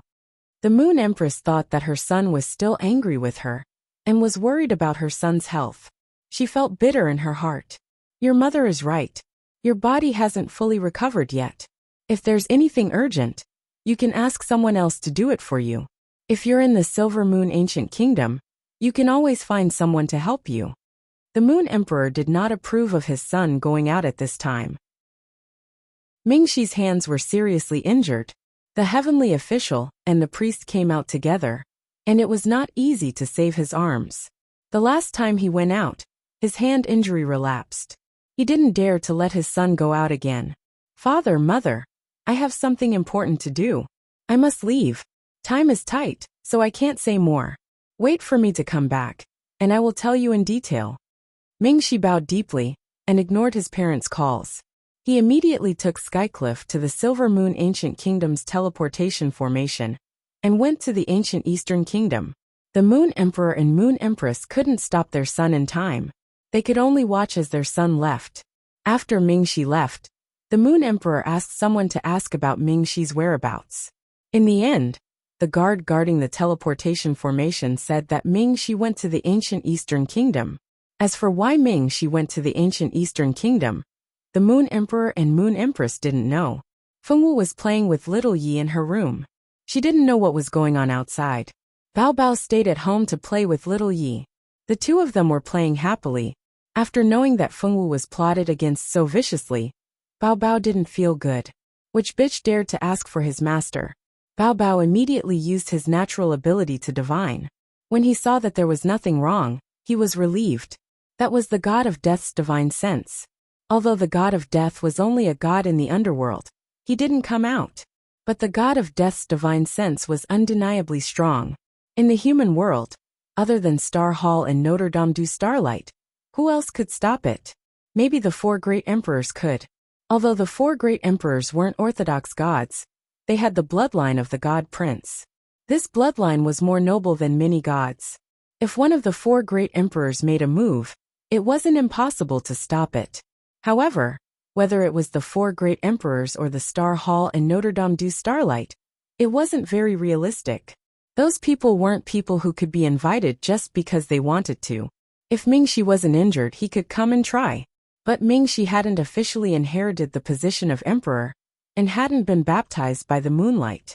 His ability couldn't be compared to the four great emperors. Other than these people, who else could it be? Bao Bao rubbed his chin and thought. When he saw little Bun rubbing his eyes on the bed, his eyes lit up. Wasn't there a good candidate? Who could be stronger than this little guy? Although he was still young, and less than 1/1,000,000th of his heyday, it wasn't impossible to deal with the god of death's divine sense. Thinking of this, Bao Bao flew to little Bun's ear with a sneaky smile, and chattered for a while. Little Bun finally nodded with a serious face. He didn't know what agreement these two little cute things had reached. The Fengwu girl didn't know anything about all this. She sat alone by the window, waiting for Mingxi's arrival. Mingxi's movements were very fast. It only took him 2 hours to arrive at Fengwu's door. Late at night, the servants of the Feng family were already asleep. The door was locked. Mingxi didn't want to disturb the Feng family, so he secretly entered the Feng family. However, Mingxi didn't know that in order to prevent the god of death's divine sense from coming, the Feng family had specially activated all the defensive formations. Although this formation might not be able to defend against anything, it was good to have a psychological comfort. As soon as Mingxi entered the backyard, this formation was activated. In just a few breaths, 2 powerful auras locked onto Mingxi, and attacks came one after another. Mingxi immediately knew that the 2 people who came were probably the 2 strongest people in the Feng family, Feng Wuliu and Feng Tianxing. How could they come so quickly? Mingxi was a little surprised, but his reaction wasn't slow, and he dodged the attacks of the 2 people. At this time, Skycliff rushed over and protected Mingxi behind him. He didn't want him to attack again to prevent the injury on his hand from worsening. Elder Feng and the Feng family, I'm sorry to disturb you so late at night. I've disturbed your rest. Mingxi let Skycliff retreat to the side. He had seen these 2 people before. Just now, he thought that they didn't recognize him. Otherwise, they definitely wouldn't attack him. Mingxi guessed correctly. The Feng father and son really didn't recognize him. They would never have dreamed that the future Moon Emperor of the Silver Moon Ancient Kingdom would sneak into their Feng family's backyard instead of the main entrance.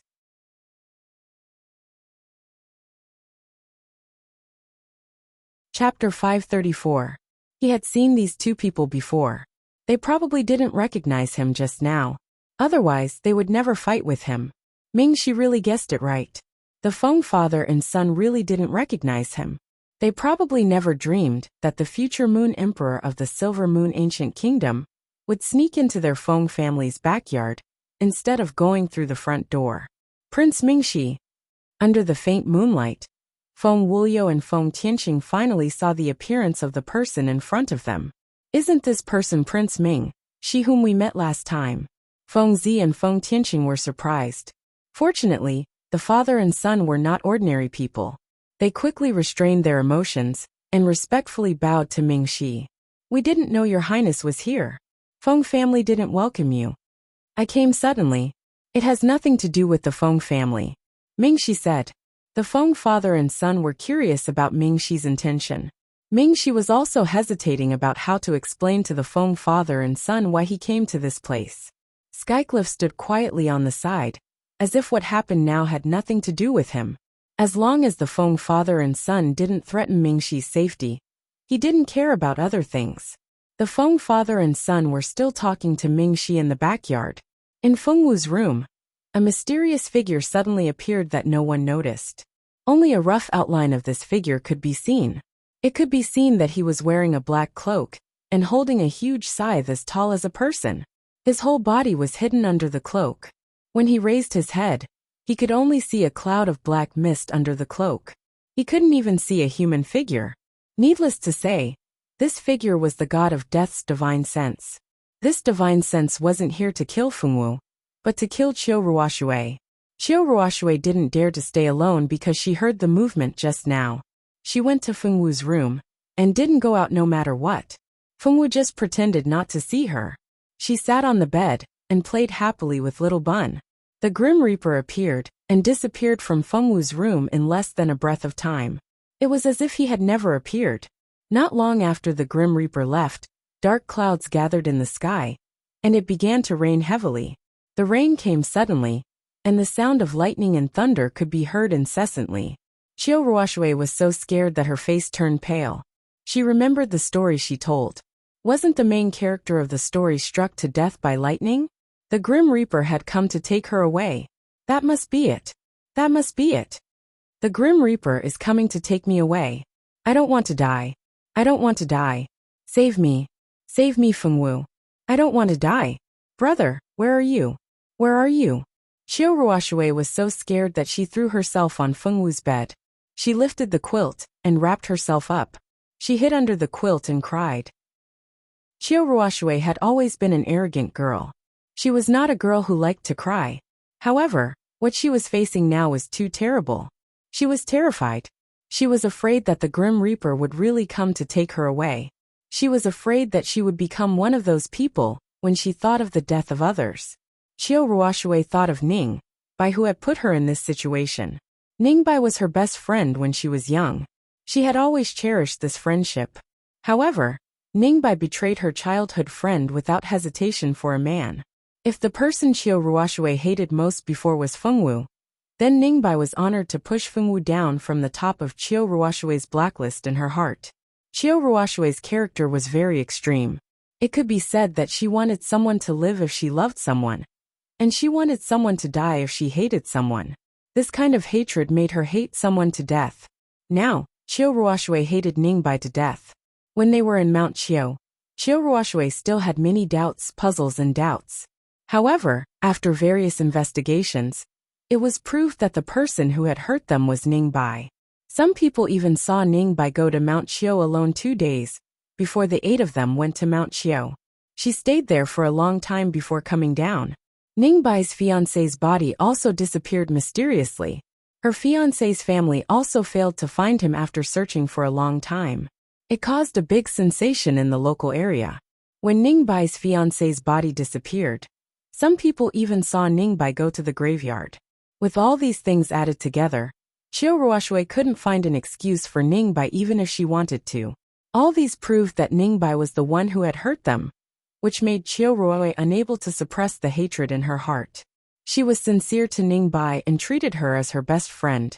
However, she had never thought that she would be set up like this. She hated Ning Bai as a friend as much as she liked her in the past. Qiu Ruoxue hid in the corner nervously. She cried and cursed Ning Bai in her heart. How could she set up her best friend like this? Fengwu hid on the other side with little Bun in her arms. She glanced at Qiu Ruoxue curiously, wondering why she was so agitated. It was raining heavily. The lightning in the sky seemed to be incessant.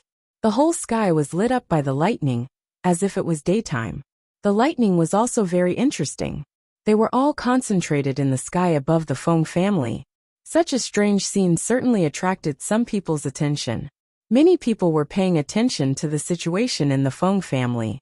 They were curious about what the Feng family was doing, and why they attracted so much lightning. Could it be that the Feng family had gotten some treasure again? It couldn't be an ordinary treasure, since it could attract so much lightning. What could it be? No matter how curious the people outside were, the Feng family was on high alert. The rain suddenly fell. The father and son of the Feng family didn't have time to say anything to Mingxi. They immediately moved to the courtyard where Fengwu lived. Mingxi was afraid that something would happen to Fengwu, so he followed them. The father and son of the Feng family also had time to care about whether Mingxi followed or left. Now there was nothing more important than Fengwu's safety. The mother and son of the Qiu family also rushed to Fengwu's room. Seeing Qiu Ruoxue on Fengwu's bed, they were relieved. They had heard the story that Qiu Ruoxue told. They were afraid that such a big lightning was aimed at Qiu Ruoxue this time. However, as long as Qiu Ruoxue didn't get out of this room, no lightning could hit her sister. It was just that they didn't expect that the power of the death god was not so easy to escape. Qiu Ruoxue suddenly lifted the quilt, as if she couldn't control her body. She didn't even wear shoes, and wanted to run out of Fengwu's room barefoot. Of course, Madame Qiu and Qiu Ruobai couldn't let her go out. They immediately tried to grab Qiu Ruoxue, who didn't know what happened.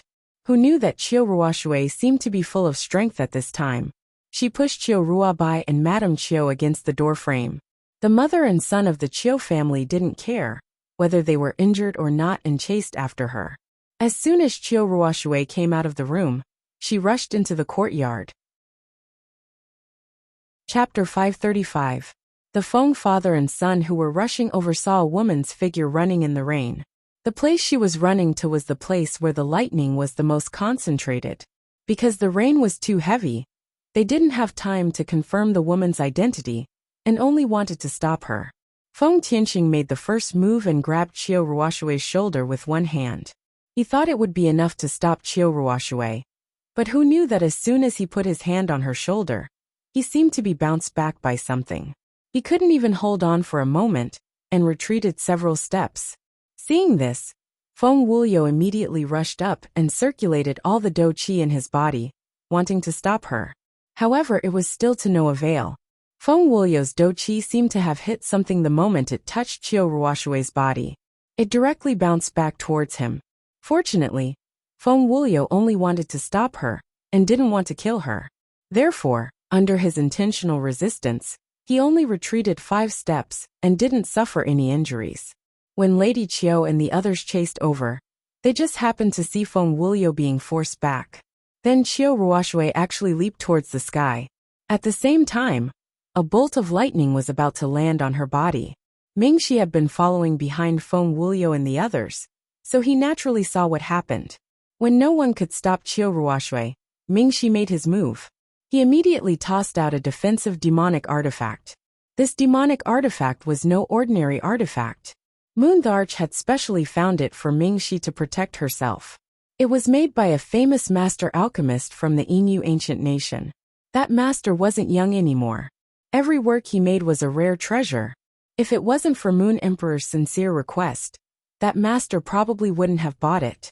Mingxi threw out his defensive magic tool, and blocked the lightning for Qiu Ruoshui. However, it was useless. After blocking it, the lightning didn't disperse. Instead, it seemed like it wouldn't stop until it killed Qiu Ruoshui.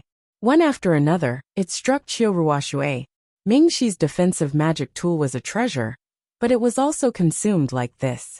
After withstanding several lightning strikes, spiderweb-like cracks appeared on the magic tool. Anyone with discerning eyes could see that this magic tool wouldn't be able to hold on for long. At this time, Qiu Ruobai and Madame Qiu immediately threw over their protective magic tools, hoping to help Qiu Ruoshui. With the protection of Qiu Ruoshui's 2 magic tools, Qiu Ruoshui didn't suffer too much damage after Mingxi's magic tool shattered. But this wasn't a solution. He couldn't keep throwing magic tools to protect Qiu Ruoshui. No matter how many magic tools he had, he wouldn't be able to protect such a protector. Magic tools would eventually be used up, and Qiu Ruoshui would still die at that time. If they could not solve the problem at its root, Qiu Ruoshui's death would only be a matter of time. Save my mother and brother, save me. I don't want to die. Qiu Ruoshui had already woken up when she was struck by lightning. She didn't know how she ran over from Fengwu's room. When she came back to her senses, she was already like this. Qiu Ruoshui, who had been pampered since she was young, had never seen such a scene. She was so scared that she almost fainted. She could only keep asking her family for help, hoping that they could save her. Even if no one told her about her current situation, she knew how dangerous it was. She was really scared. She didn't want to die. She didn't want to die. How could Madame Qiu and her son not want to save her? She was their own daughter. But in this situation, how could they save her just because they wanted to? Madame Qiu, who had always been strong, was already scared to tears. But she still couldn't do anything. She could only watch as the lightning struck Qiu Ruoshui. The scene of lightning striking down shocked all the major families in the imperial city. What happened to the Qiu family? Why was there lightning striking down? A woman wearing dark green clothes stood on the peak of Qiu Mountain. She looked at the Feng family surrounded by lightning with a smile. She was in a good mood, and had an incomparably sweet smile on her lips. Soon there's one more. We won't be able to reunite soon. The lightning struck all night. It wasn't until dawn that the thunderstorm dissipated. The thunderstorm was as strange as when it came. It dissipated without any warning. The Feng family did their best to save Qiu Ruoshui. They wasted more than 40 magic tools in one night to keep Qiu Ruoshui alive. This account would definitely be settled when the head of the Qiu family came back. Qiu Ruoshui was not a member of the Feng family. The Feng family would not bleed so much for an outsider.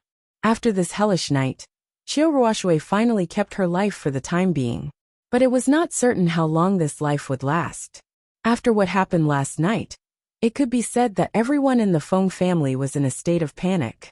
Everything that happened last night was too strange. The thunder and lightning tormented the entire night. If the servants of the Feng family were not warned not to leave the room, they would have already run out to see the situation. Fengwu stayed in her room for the whole night. She did not know what happened to Qiu Ruoshui last night. Her brother had been in the room with her and told her not to worry about anything. She just needed to rest well.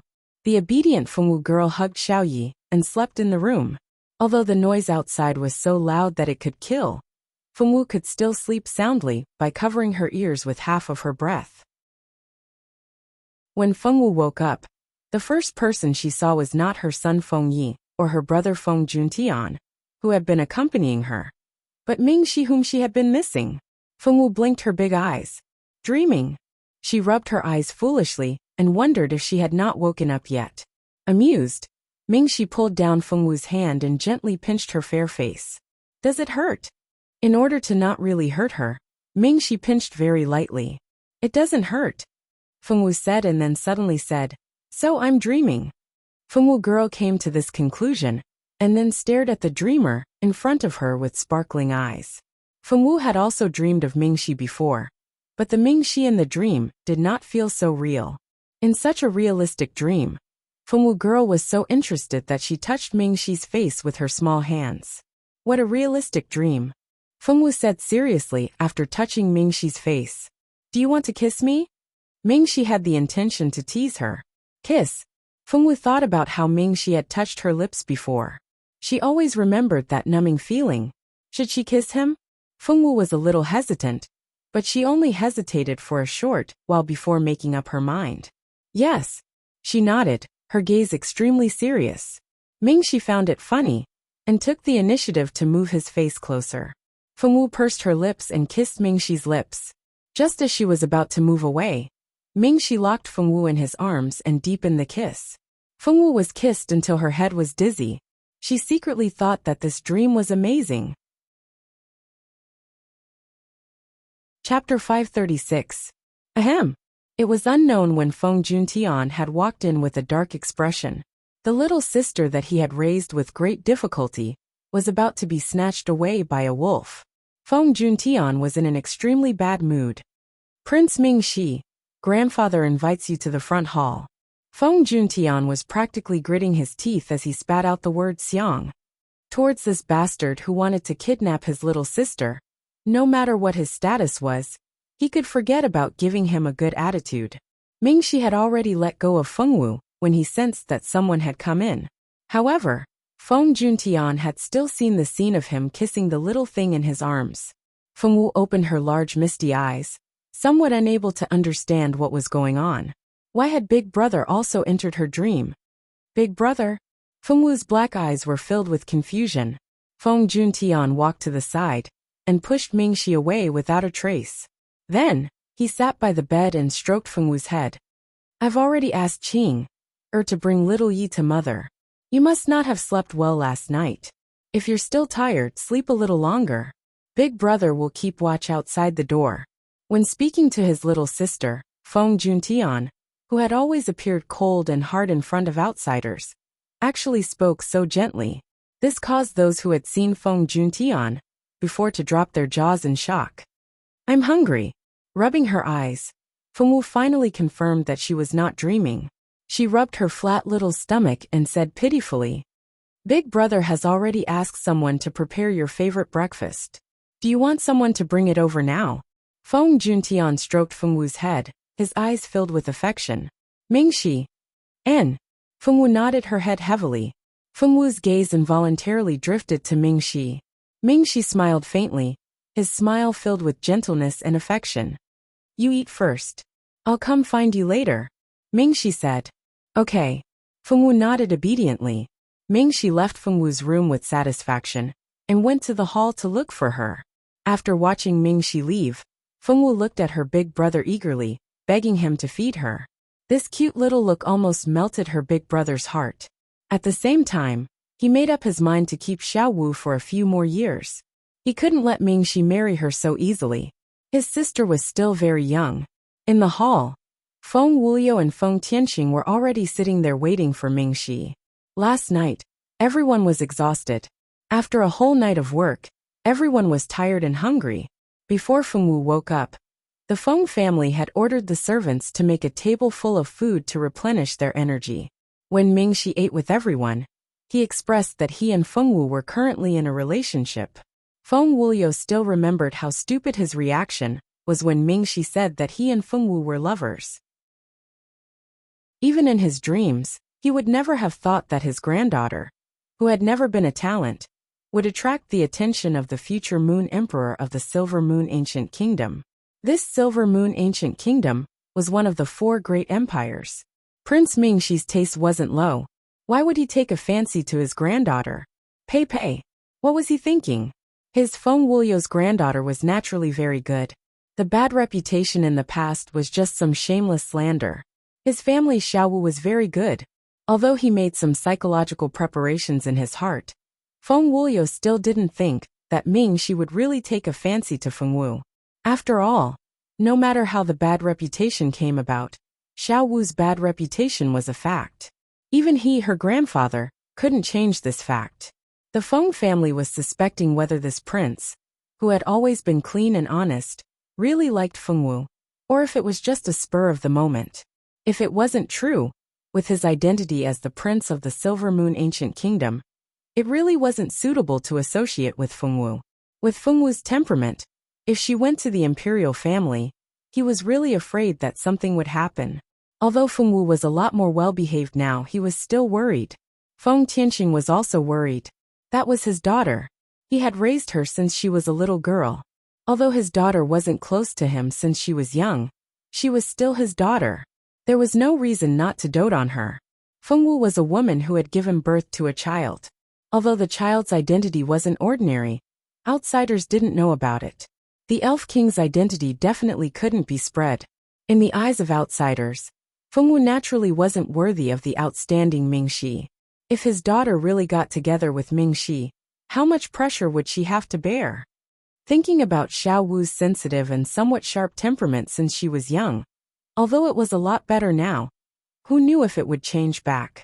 With her temperament, would it be possible for her to marry into the imperial family?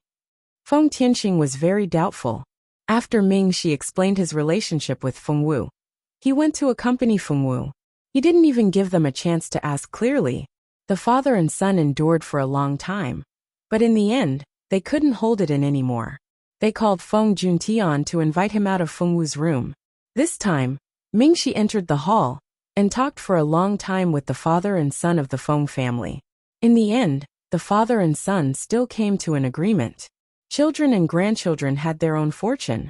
Feng Wu had her own choice, and they couldn't break up the affectionate couple. When they thought of this, the father and son each held a gift from Mingxi. They couldn't be more satisfied. The old man liked wine. She gave him a moonlight cup. This moonlight cup wasn't an ordinary cup. As long as this cup was placed under the moonlight would shine into the cup, and the cup would automatically brew wine. Feng Tianqing liked famous swords. Although a sword master would only use one sword in their life, and it was useless to have more, Feng Tianqing liked to collect famous swords. He collected these famous swords just like how some people like to collect stamps. This was a kind of pleasure. Feng Tianqing had this kind of pleasure since he was young. Although Feng Tianqing liked to collect famous swords, he wouldn't let these swords gather dust in his collection room. When he met a suitable sword owner, he would give the swords he collected to that person, without taking a single cent. As a sword master, the thing he couldn't bear the most was to have a famous sword gather dust. He also couldn't bear to see a good sword fall into the hands of someone who wasn't worthy of using it. The sword Mingxi gave him was a collection of the Silver Moon Ancient Kingdom. It was also one of the famous swords passed down from generation to generation. It would be strange if Feng Tianqing wasn't happy to receive such a big gift.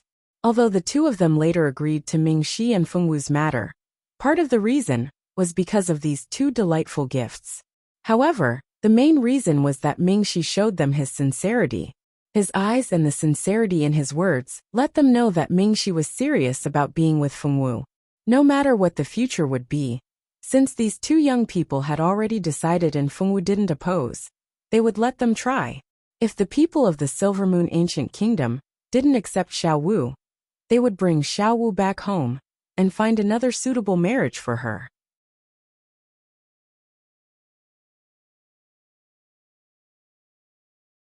Chapter 537. No matter what would happen in the future, since the two young people had made up their minds and Fengwu didn't object, they would let them have a try. If the people of the Silver Moon Ancient Kingdom didn't accept Xiao Wu, they would take Xiao Wu home and find her a suitable marriage. That was what the father and son had planned. After the discussion, they called Ming Shi and took the things back to the room. They hid them on the last floor of the collection room, for fear that they would be taken away. Although the god of death didn't take Qiu Ruoshui away last night, it didn't mean that he wouldn't do it tonight. Ever since Qiu Ruoshui was rescued, she had become a frightened bird. After such a big thing happened, Master Qiu had to come out of his closed-door training. When Master Qiu knew that such a big thing happened to his granddaughter, he hated Ning Bai's family. But now was not the time to talk about this. It was more important to find Ning Bai first. However, Ning Bai was too good at hiding. So many people had been looking for her in the city for so long. But there was no news at all. Yesterday, Qiu Ruoshui made such a big scene in the Feng family. Master Qiu couldn't let Qiu Ruoshui stay here anymore. Qiu Ruoshui had the same idea. How could she stay in someone else's house all the time? After thanking them solemnly, the Qiu family said that they would compensate for the loss of the Feng family. Qiu Ruoshui was taken back to the Qiu family and was closely protected. Master Qiu went to the palace to invite a necromancer to help just in case. He was afraid that there would be something that humans couldn't deal with. Master Qiu was not the only one who did this. Master Feng also invited a necromancer who had a good relationship with him. This necromancer was not young. He had white hair and a beard, but his eyes looked kind and kind. He was a very energetic old man. Irene also came to see this necromancer with Madame Lan. She felt that this necromancer was probably a very powerful person. Although his aura was very peaceful, there was a terrifying aura in the peace. Sure enough, necromancers were not to be trifled with. Norval didn't show up. Although he felt that something big had happened in the Feng family, it was obvious that they didn't want him to know. He wasn't a person who had to get to the bottom of it. When it was time to avoid it, he consciously avoided it. This necromancer was warmly welcomed by the Feng family. Dealing with spirits like this had to be left to the professionals. Although the Grim Reaper was a god, to put it nicely, the Grim Reaper's basic form was still in the form of an undead. Therefore, when facing the Grim Reaper, it was still useful to find a necromancer. When the old magician found out that it was the Grim Reaper who would come to take Fengwu's life, he asked a lot of questions, but he didn't say anything about quitting and looking for someone else. This made the Feng family very grateful for the great help of this master. Irene only found out after coming to this world that necromancers were very different from the ones written in the novels. In the magic novel she read before, necromancers were so skinny that they were only skin and bones.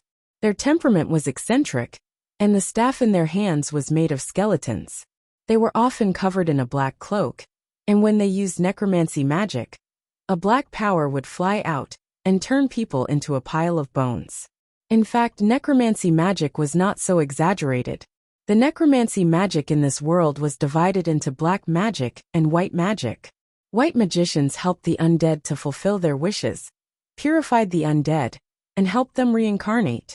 They also contracted the undead to increase their strength. Every contract space of a white magician was very precious. They couldn't contract the undead indefinitely. Only some gifted spirits could arouse the interest of a white magician, and the contract could only be completed with the consent of the other party's spirit. As for black magicians, they often refined bone soldiers and undead armies in order to pursue great power. This was very outrageous. Although this could bring them power, it also had serious side effects. Black magicians tended to have short lifespans, and they had to endure the corrosion of necromancy all year round. If it wasn't for people with great hatred, no one would give up the path of white magic and become a black magician.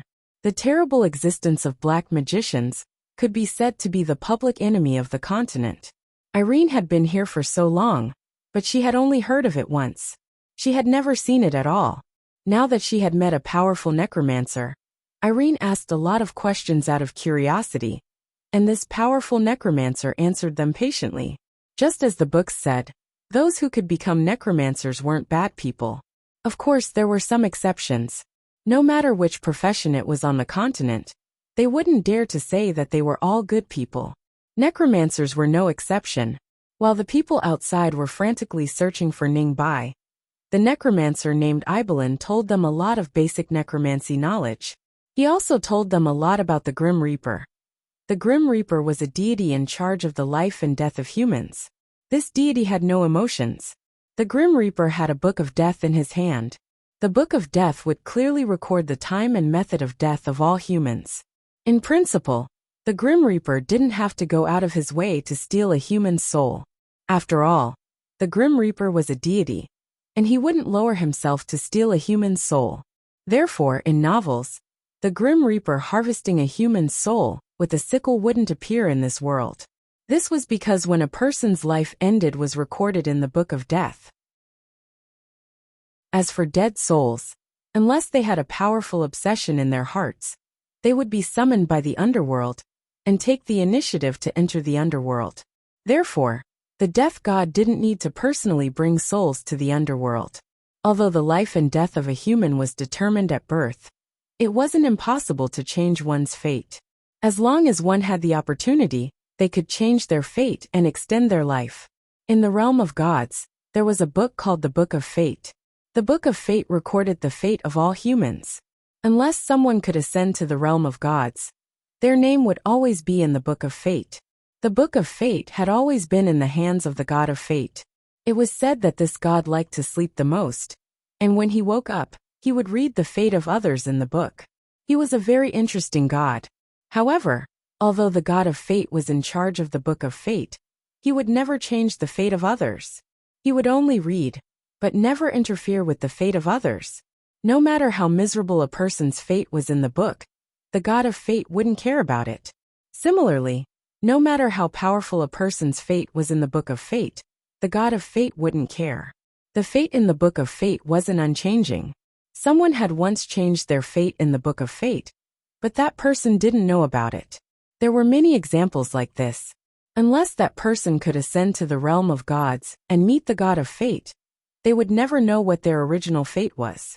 As long as the fate was changed, the time of death would also be changed.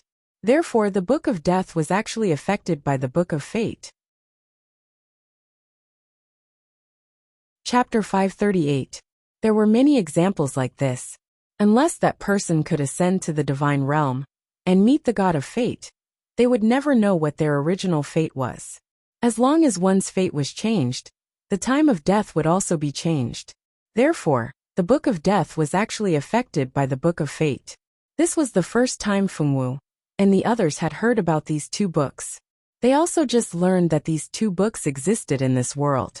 Since the fate of humans is recorded in these two books, how can Ningbai revive her fiancé through the god of death's wishing stone?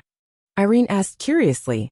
Fengwu and Mingxi leaned against each other and listened attentively to old Magus Ibelin. Under the curiosity of the group of young people, Ibelin told them about the legend of this incident. After a person died, it was reasonable to say that they couldn't be revived. However, 10,000 years ago, an extremely talented postnatal god appeared in the underworld. This god cultivated from a spirit body to a god. After becoming a god, he naturally went to the underworld to serve a god. This postnatal god had a lover. His lover didn't have the talent for spiritual cultivation. Due to the fact that she killed too many people to avenge her family, there were no lack of innocent victims. Due to the heavy sins she committed, she had to stay in the underworld to suffer in order to atone for her sins. In order to save his lover, the only way was to revive her. However, it was easier said than done to revive someone after death.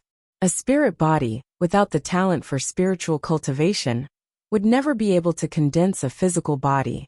If he wanted to revive his lover, he had to find the god of death who controlled the Book of Death. That person made a bet with the god of death. If the god of death lost, he had to fulfill one of his wishes. If he lost, he had to do one thing for the god of death. In the end, the god of death lost. The god of death asked the postnatal god what wish he wanted him to fulfill. The postnatal god said that he wanted to revive his lover. Of course, the Grim Reaper later fulfilled his wish. However, the cycle of life and death in this world, and everyone's fate were fixed. How could there not be a price to pay to change a person's life and death? The god of death gave the acquired god a stone. That stone was the stone god's wishing stone. The god of death said that as long as he made a wish to this stone, his wish would come true. The acquired god was very happy, and immediately made the wish to revive his lover.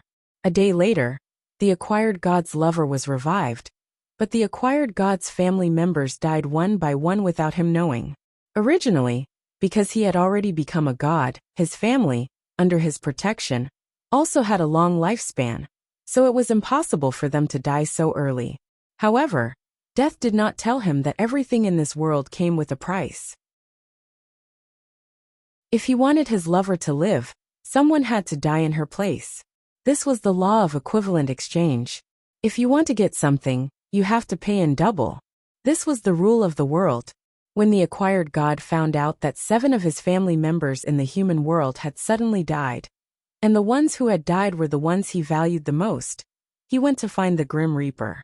The Grim Reaper told him these words, but he could not let it go. From then on, his personality changed greatly. He fell into the devil path and became a devil god. His lover also went to the devil world with him. From then on, he and the Grim Reaper were at odds. The god of death gave the acquired god the wishing stone, and he put it in the human world. He wanted those who had the same wish as him to taste the same pain as him. However, he did not expect that the wishing stone would change in the human world. Because the human world was different from the underworld, after a human made a wish, they had to prepare the 7 sacrifices themselves. They could not directly take away the 7 loved ones of the person who made the wish, like in the underworld. The rules of the human world allowed the person who made the wish to sacrifice not only their loved ones, but also their good friends. This was something that the acquired god did not expect. Fortunately, the Grim Reaper's wishing stone had only appeared 3 times in the human world in the past 10,000 years. It would only appear when the human had a strong desire to resurrect someone. When it did not want to appear, no one could find it. That acquired god was too excessive. He did not want others to have a good time. He was still a human before. Was it really good to cheat his own kind? Irene said disdainfully.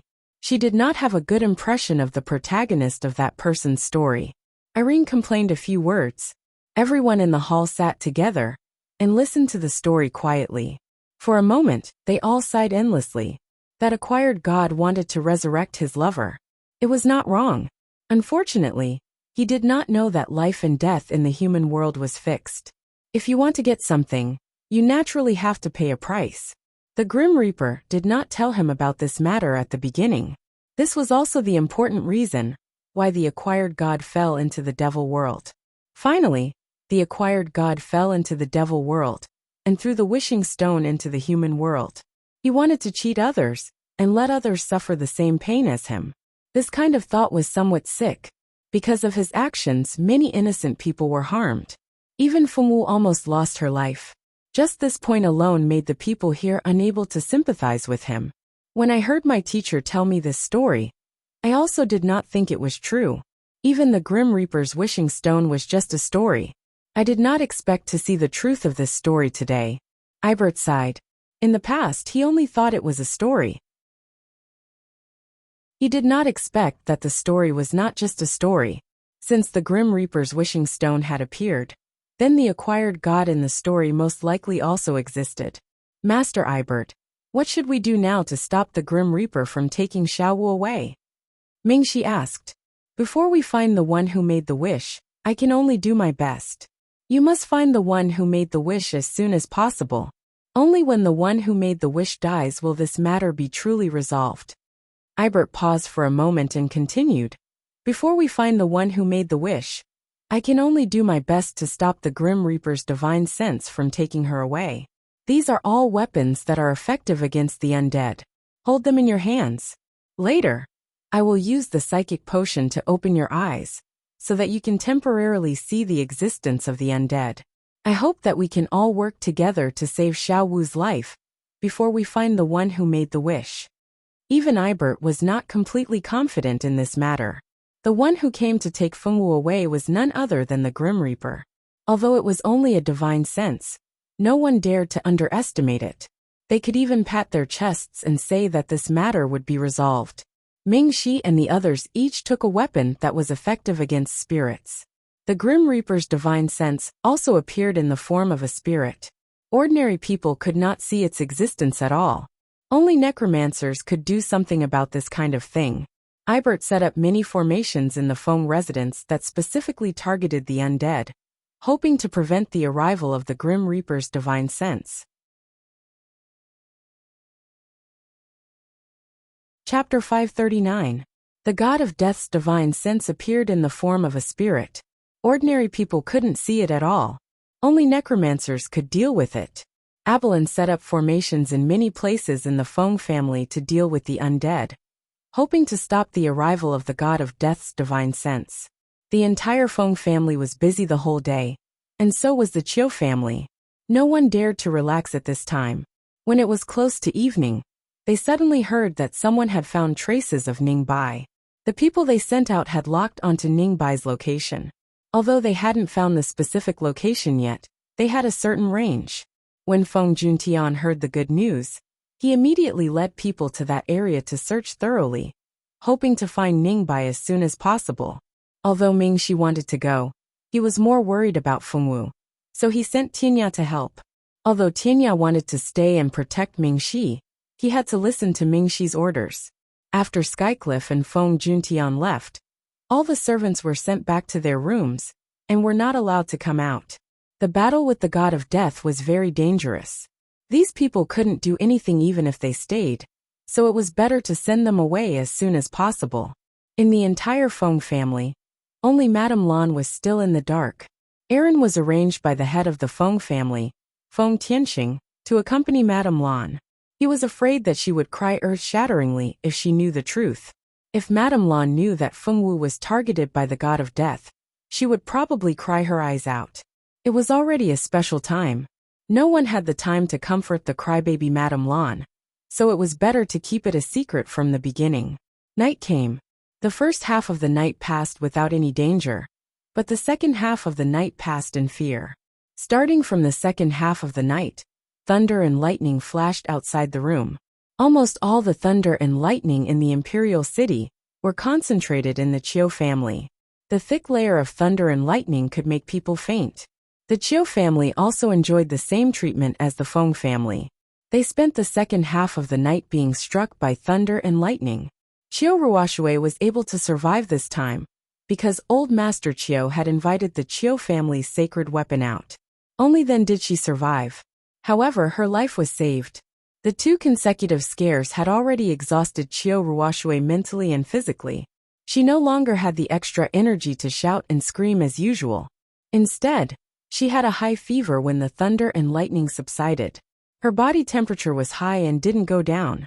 The doctor that was invited said that this was a sequela caused by severe scares. He prescribed some antipyretic medicine and calming medicine. Chiu Ruoxue began to be sick in bed.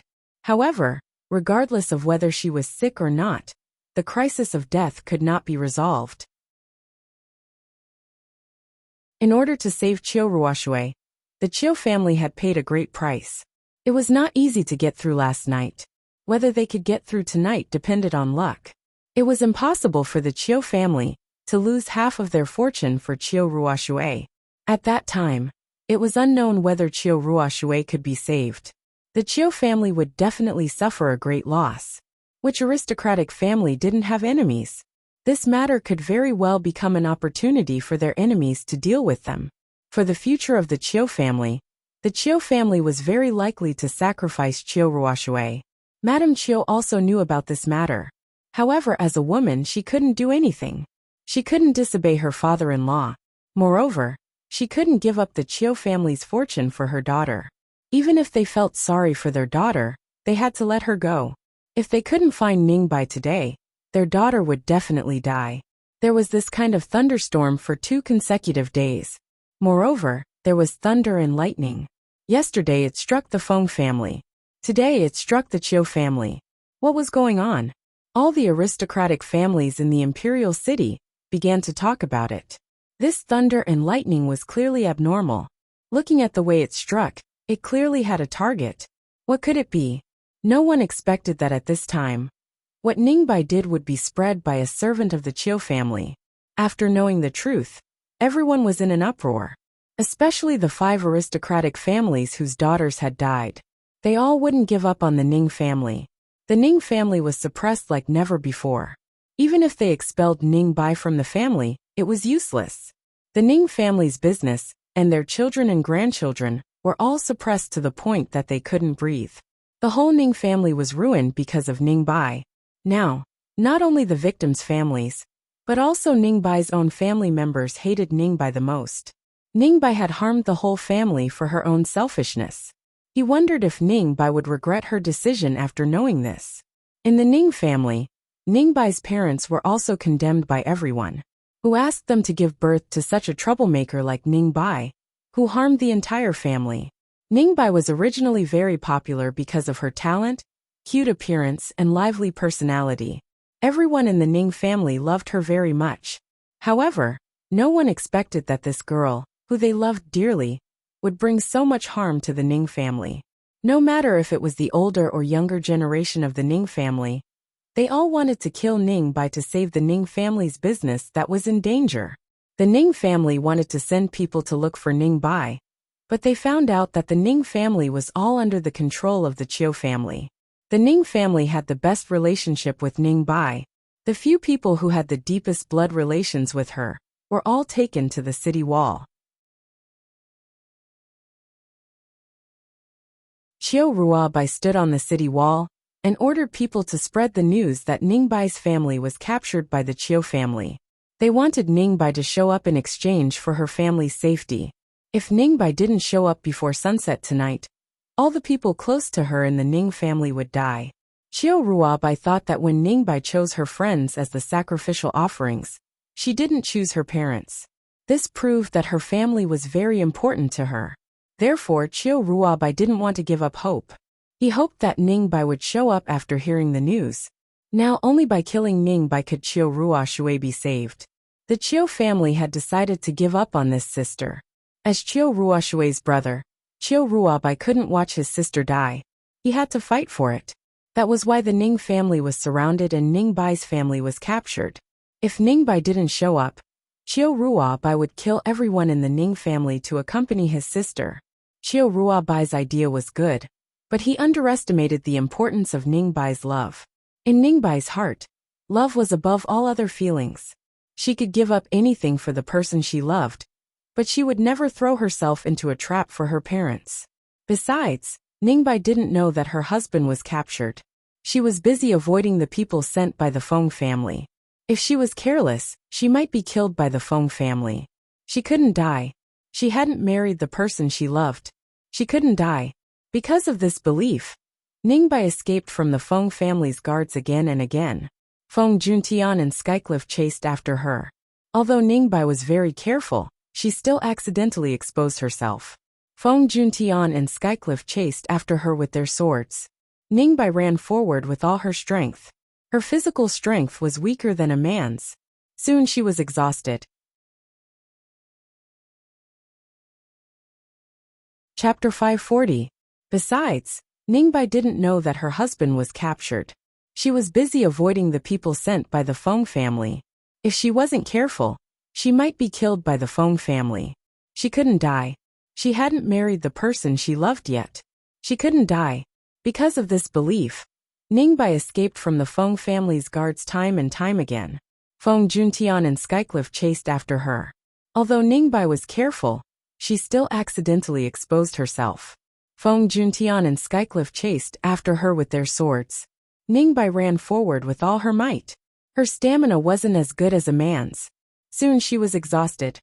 "Big brother, look. There's someone there." A sweet voice suddenly sounded not far from Ningbai. Ningbai looked over in a panic. She saw a beautiful girl in a magician's robe holding the hand of a young man in a swordmaster's robe. The young man was extraordinarily handsome. The swordmaster's robe looked very imposing on him. Behind the young man and girl stood 20 to 30 burly men. They were all holding long swords and had dense fighting aura. It was obvious that they weren't ordinary experts. "Ningbai." the girl exclaimed after seeing Ningbai's face. Ningbai's eyes lit up when she saw the young man and girl's appearance. The brother and sister in front of her were actually her classmate in senior. The girl's brother had pursued her before, but she rejected him. She had a very good relationship with the young girl. If the young girl wasn't so far away, she might have been chosen as one of the 7 sacrificial offerings when she was selecting them. Wancheng. Ningbai staggered toward the two of them. Seeing her in such a sorry state, they knew she must have encountered some danger, so they immediately protected her. Ningbai, what happened to you? Where's senior? Wan was the young miss of the Wan family. The Wan family was also a powerful family. It was even more powerful than the Ning family. Wancheng tried his best to pursue Ningbai, but Ningbai was deeply in love with her lover, whose family background wasn't as good as Wancheng's. She rejected Wancheng's pursuit because Ningbai didn't choose him because of her family background. Wancheng had always treated Ningbai as his white moonlight and cinnabar mole. Ordinary people couldn't easily talk about her. Knowing that Ningbai was about to get married, Wancheng's heart ached. He even avoided their wedding because he didn't want to see the sad scene. He didn't expect that as soon as he returned home, he would see his beloved in a sorry state. Someone dared to hurt his beloved. How could Wancheng forgive him? Upon hearing Wan's words, Ningbai's face froze. She looked miserable. He's gone. Ningbai muttered in pain. He's gone? What do you mean by no longer around? Wan was astonished. Ningbai's fiancé was actually Wan's beloved one. She loved that gentleman deeply, but her senior only had Ningbai in his heart. Wan was a kind-hearted girl. She knew that love couldn't be forced. Therefore, she gave up and gave her best friend and lover a chance. This time, she accompanied her brother to leave for training before Ningbai's wedding, because she wanted to avoid that sad scene with her brother. The man she loved deeply was about to marry her best friend. Even if Wan didn't hate Ningbai, she still had to attend the ceremony and send her blessings. She didn't expect that her best friend, who used to be happy and sweet, would become so miserable after she left for a few days. She even said that her senior was gone. Although she had already convinced herself to let go, she couldn't take back the sincerity that she had given. After hearing that the person she loved was no longer around, Wan panicked. Her eyes were filled with disbelief. She hoped that Ningbai would tell her that everything was fake, and that it was just a joke that she and her senior played together. However, when she saw Ningbai's heartbroken eyes, she had to admit that it wasn't a joke. It was the truth. Such an excellent senior had really left this world. What the hell is going on? What did you encounter? Why did it become like this? Wancheng asked 3 questions in a row. Although he didn't like the man who took away the one he loved, he didn't want to see Ningbai sad. Since the first day he met Ningbai, she always had a sunny smile on her face. Ningbai was like a small sun that warmed the people around her. She warmed his heart. He liked Ningbai so much that he could give up everything as long as he saw her happy. I can't explain it now. Help me block the people behind me. They want to kill me. Ningbai looked behind her in a panic. As expected, she saw Feng Juntian and Skycliff chasing after her with swords. She was so scared that she hid behind Wancheng. Her body was trembling in fear. It was obvious that she was frightened beyond words. How could anyone bully the woman he loved? Wancheng immediately ordered his guards to prepare for battle. Please hand that woman over to us. Feng Juntian went up and said sternly when he saw someone protecting Ningbai. Who are you people? Why are you bullying Ningbai? Ningbai is such a good person. If you want to harm her, you must be up to no good. Wan pointed at Skycliff and Feng Juntian and said angrily, thinking that her beloved senior might have been killed by these people. Wan looked at Feng Juntian, and Feng Juntian, with a trace of hatred in her eyes. Feng Juntian noticed her gaze. He couldn't understand why this girl he didn't know had such strong enmity towards him. She even hated him. Feng Juntian was certain that he did not know the other party. The other party's hatred was completely baffling to Feng Juntian. Hand her over. Tianya's voice was still the same as before. It was so cold that it could drop dregs. Don't even think about it. Ningbai, don't be afraid. Big brother and I will protect you.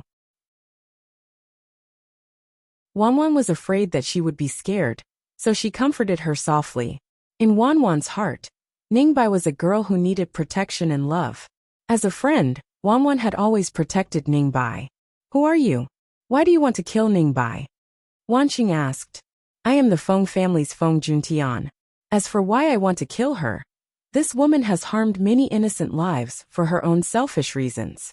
We want to kill her to save people, so I ask the two of you not to stop us. Feng Juntian said concisely. Nonsense. Ningbai is so kind that she can't even bear to hurt small animals. Saying that she harmed innocent lives is simply nonsense. Wanwan cursed loudly.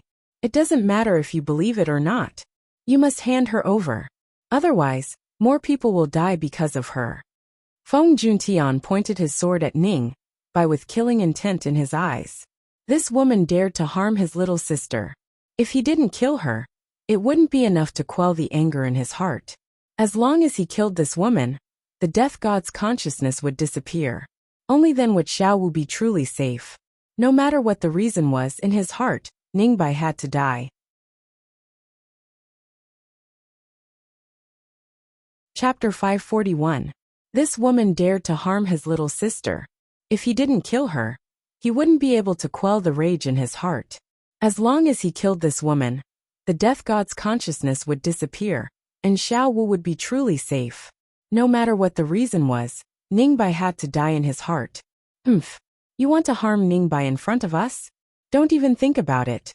My brother and I won't believe you and fall for your trick. If you want to harm Ningbai today, you'll have to do it over our dead bodies. After being friends with Ningbai for several years, Wanwan felt that she understood Ningbai very well. She knew that Ningbai was just a little woman, and was usually very kind. How could such a Ningbai kill for selfish reasons? This was simply the funniest joke she had ever heard. If Qiu Ruoshui was here, she would definitely be able to understand her. Qiu Ruoshui didn't dare to believe it at first, but after everything that happened, she had no choice but to believe it. If Wanwan didn't believe it, Wanqing naturally didn't believe it either. Compared to Feng Juntian and Skycliff, who he had never seen before, he obviously trusted his beloved woman more. In Wanqing's eyes, Ningbai was simply the most harmless little white rabbit, the kindest and most flawless woman in the world. Making him believe that Ningbai would kill was clearly an impossible task right now. I don't know them. They've been chasing me and trying to kill me. I didn't do anything wrong. Why are they doing this to me? Ningbai's face was filled with grievance and unwillingness. She seemed especially weak and helpless. This made Wanqing's heart ache.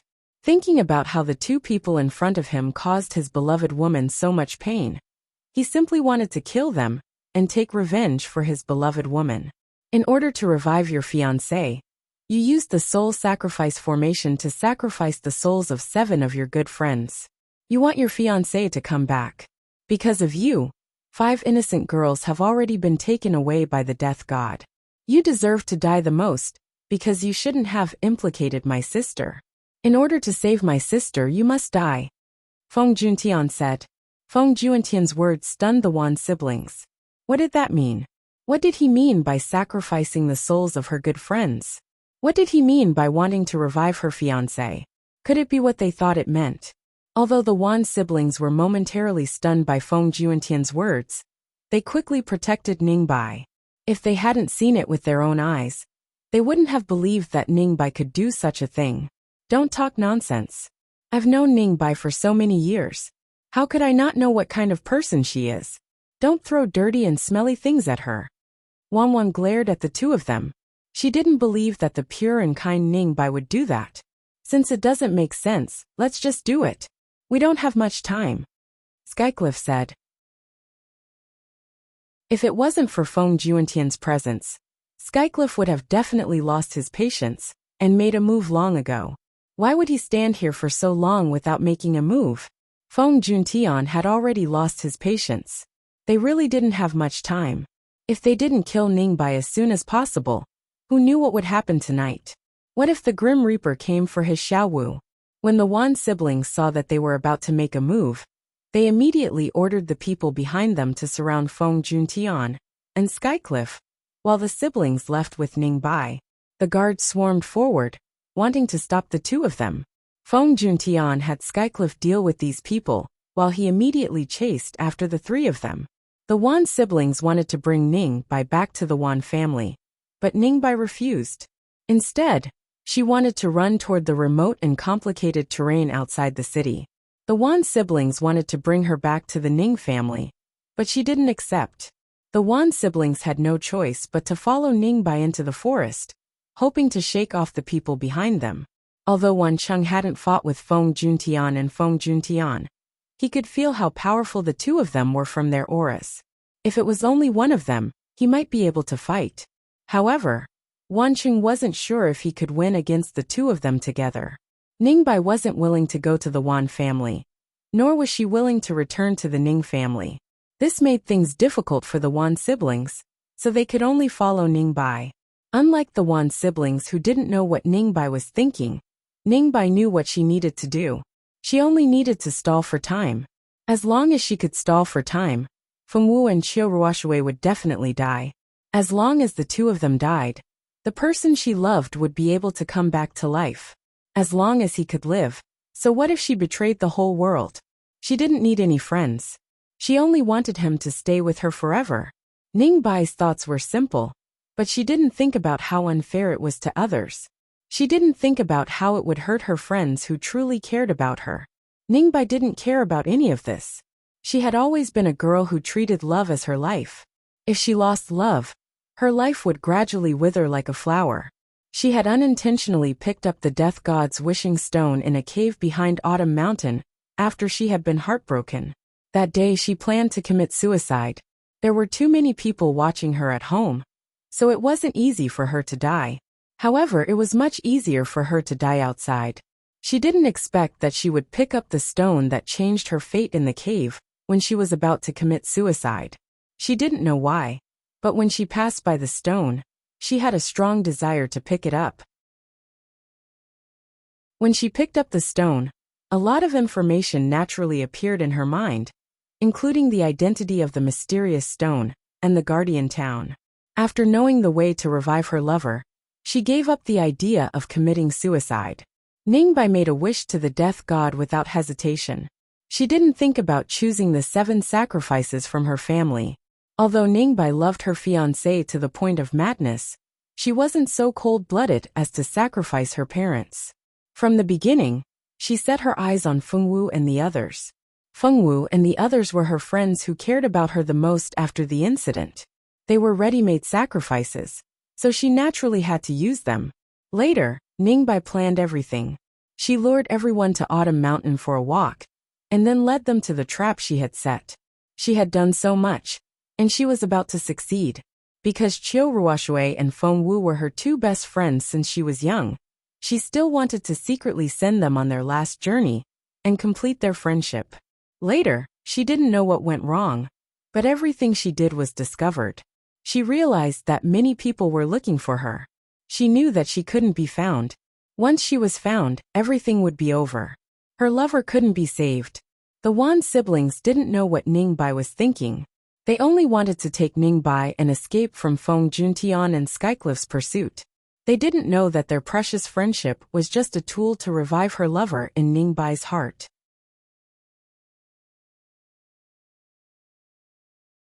Chapter 542. The Wan siblings didn't know what Ningbai was thinking. They only wanted to help Ningbai escape from Feng Juntian and Skycliff's pursuit. They didn't know that their precious friendship was just a tool to revive her beloved in Ningbai's heart. The 3 ran towards the center of the forest. Wan used a teleportation scroll to teleport the 3 away. They only let out a breath of relief when they appeared in an unfamiliar place. Ningbai, sit down and rest. The Wan siblings helped Ningbai to a big rock and sat down. Ningbai drank a potion and felt that she had recovered a lot of energy. Brother, stay with Ningbai for a while. I will go ahead and see where this place is. Wan wiped the sweat off her forehead. Although she felt tired, she was more worried about Ningbai. Okay, go ahead. I will take good care of Ningbai. Wan Cheng didn't even look at his sister. His whole heart was on Ningbai. Wan felt a little bitter, but she didn't say anything. She wasn't jealous that her brother treated Ningbai better than her, but she still felt a little disappointed. Her favorite senior brother loved Ningbai the most. Her brother also loved Ningbai the most. After sighing, Wanwan followed the small path and went ahead to explore. After walking for a while, Wanwan discovered that there was a small village in front of her. She walked into the village and asked the villagers. Only then did she find out that they weren't far from the royal city. This place was just a small village outside the royal city. It was no wonder that a young lady like Wanwan had never been to this place and felt it was very unfamiliar. After asking for directions, Wanwan wanted to find her brother and Ningbai and tell them about this place. He didn't expect to hear voices coming from not far away. The voices belonged to two very ordinary villagers. Originally, she didn't care what they were talking about. However, when she heard them talking about the Ning clan, Wanwan couldn't help but listen. The Ning clan was Ningbai's clan. What if something happened to the Ning clan? Because she cared, she stayed and eavesdropped. Did you hear? The Ning clan's people were all captured. If the Ning clan's young lady doesn't appear before sunset today, the Ning clan's people will be killed at the city gate tower. The Ning clan. The Ning clan is so powerful. Who can kill them? You are wrong. It's actually the Chiu clan. Chiu clan? Why would the Chiu clan want to kill the Ning clan's people? Did the Ning clan offend them? The two men stood not far from the entrance of the village. They were talking excitedly and attracted some people to come over and talk. You don't know? Miss Ningbai of the Ning family has killed the young ladies of several families. Even the young lady of the Chiu family was almost killed. Now that Miss Ning Ai's deeds have been exposed, the Chiu family and the other families that were killed have started to suppress the Ning family. In order to kill Ningbai, the young master of Chiu clan especially caught Ningbai's parents and brothers. As long as she doesn't show up before sunset, her family members would definitely die. I see. Why did the Ning family's young miss kill the other young misses for no reason? It can't be because of a man, right? In any case, there were only a few reasons for women to start a feud. The biggest reason was probably because of love, so this person's thinking was not wrong. Who knows? It seems like there are a lot of implications involved, so other than a few disciples of large clans, no one else knows. So mysterious. This was the most remote village outside the imperial city. There weren't many people here, so the news spread slowly. If it wasn't because someone happened to come back from selling goods outside the imperial city, they wouldn't know that such a big thing happened in the imperial city. Everyone liked to gossip. Originally, there were only two people standing there talking, but in a short time 3 more people surrounded them. After listening for a while, Wanwan walked away with a serious expression. She wanted to go back to the place where Ningbai was resting to tell Ningbai the news. However, she didn't expect to meet the people of the Wan clan. Third young miss, you are back. A middle-level god-form man, with shrewd eyes ran up to Wanwan when he saw her. Wanwan knew this person. This person was the steward of the Wan clan. He usually worked for her father, and was highly regarded by her father. Steward Gon, why are you here? Wanwan was surprised to see Gonjio here. Isn't it time to collect rent? Hoodlum, who is usually in charge of collecting rent, broke his leg when he was hit by a beast carriage. He can't come here to collect rent. The other clan heads were worried, so they asked me to come here personally, Gonjio said with a smile and a trace of respect in his eyes. Gonjio grew up with Wanwan's father. Not only was he outstanding, but he was also loyal to the Wan clan. He had always been the right-hand man of the Wan clan's head. Some of the unfavored concubines in the Wan clan didn't dare to be presumptuous in front of him. Wanwan was the young miss of the Wan clan. She was spoiled since she was young, so Gonjio never put on airs in front of her. I see. Then Steward Gon, you should go. My brother and I still have some things to deal with. We will go home after we are done. Wanwan wanted to ask about Ningbai, but she heard that the Ning clan was being suppressed by several clans. Even the high and mighty Chiu clan joined in and wanted to kill the Ning clan.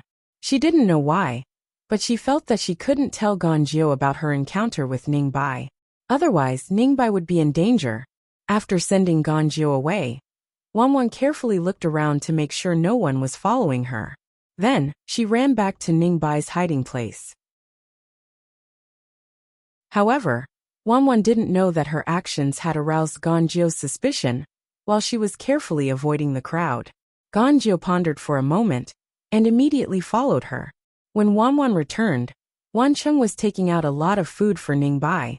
When Ningbai saw Wanwan, she immediately stood up and greeted her. "Little Wan, did you find out where we are? How far are we from the imperial city? They won't find us, right?" Ningbai was most afraid of being found. Her fiancé hadn't revived yet. She couldn't die no matter what. A trace of determination flashed across Ningbai's delicate face. "Ningbai, bad news. Uncle, auntie, and your siblings have been captured. The Chiu clan captured them, and said that if you don't show up before sunset, they will kill them all." Wanwan was very concerned about this news, and immediately told Ningbai. "My parents," Ningbai exclaimed. Then she blacked out and was about to fall. Luckily, Wancheng caught her and prevented her from falling to the ground. Seeing Ningbai fainted, Wancheng glared at his sister. "What are you doing? How can you tell her this news? Can't you see that she is exhausted?" After scolding Wanwan, Wancheng fed Ningbai a potion with heartache. Then, he gently shook her shoulder and called her name. His eyes were filled with tenderness and heartache.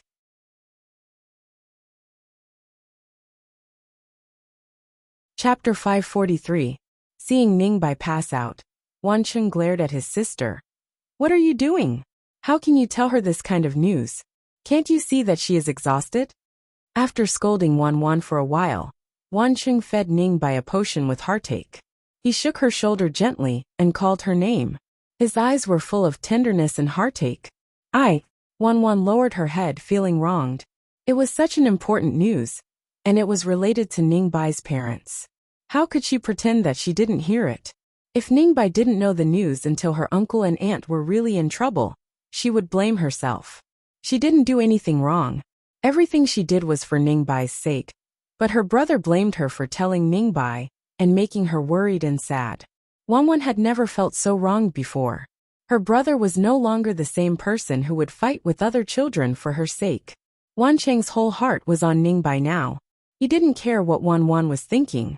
After Ningbai took the potion, she woke up and burst into tears at once. How could this happen? How could they implicate my family?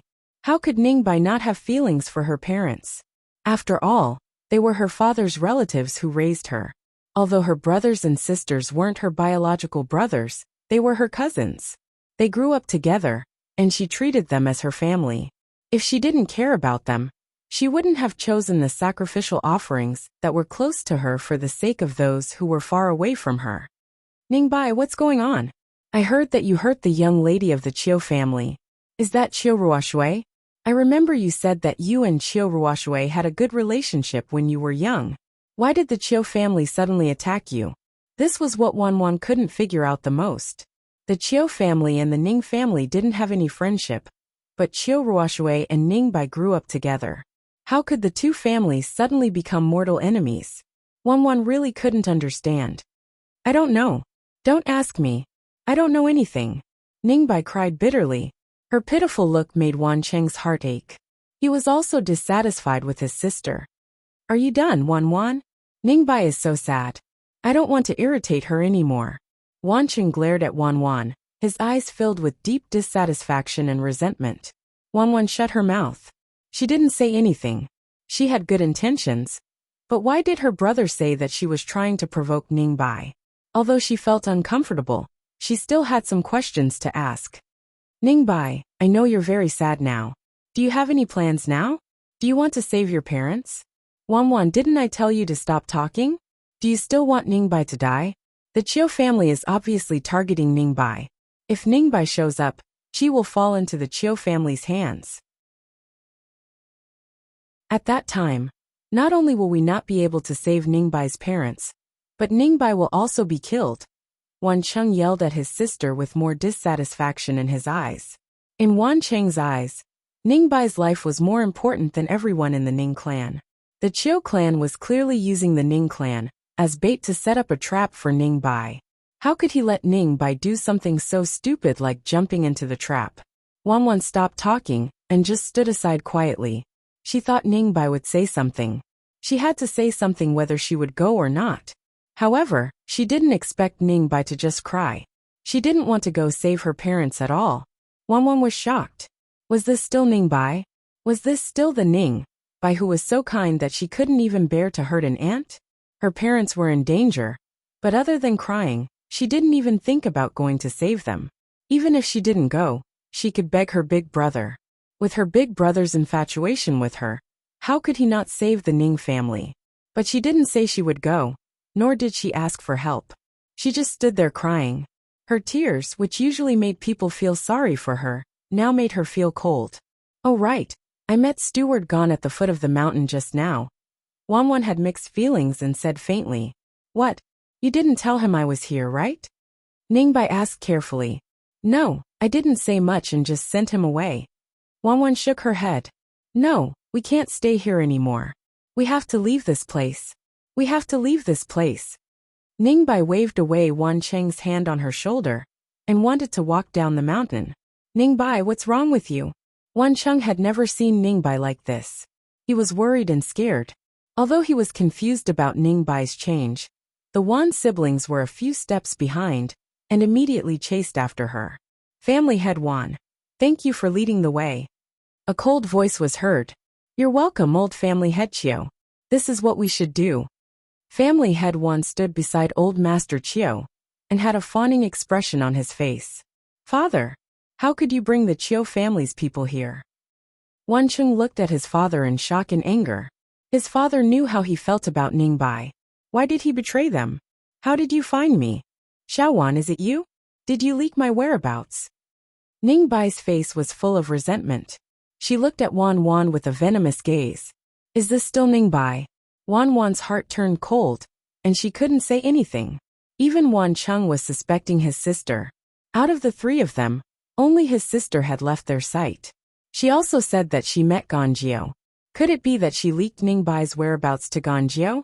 "Xiaowan, I know you like Ningbai's fiancé, but that person is already dead.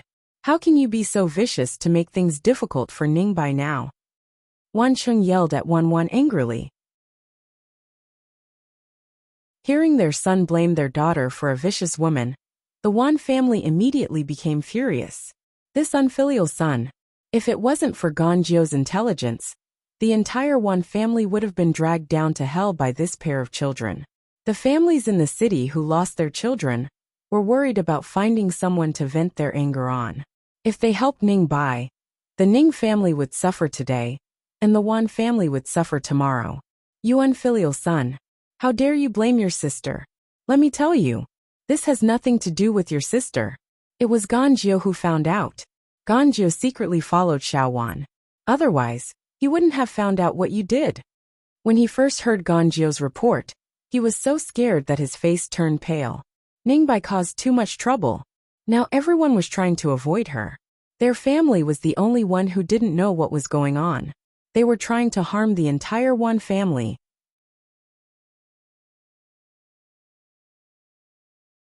Chapter 544. When he first heard Ganjiao's report, he was so scared that his face turned pale. Ningbai caused too much trouble. Now everyone was trying to avoid her. Their family was the only one who didn't know what was going on. They were trying to harm the entire Wan family. In his old age, he glared at the son he was so proud of.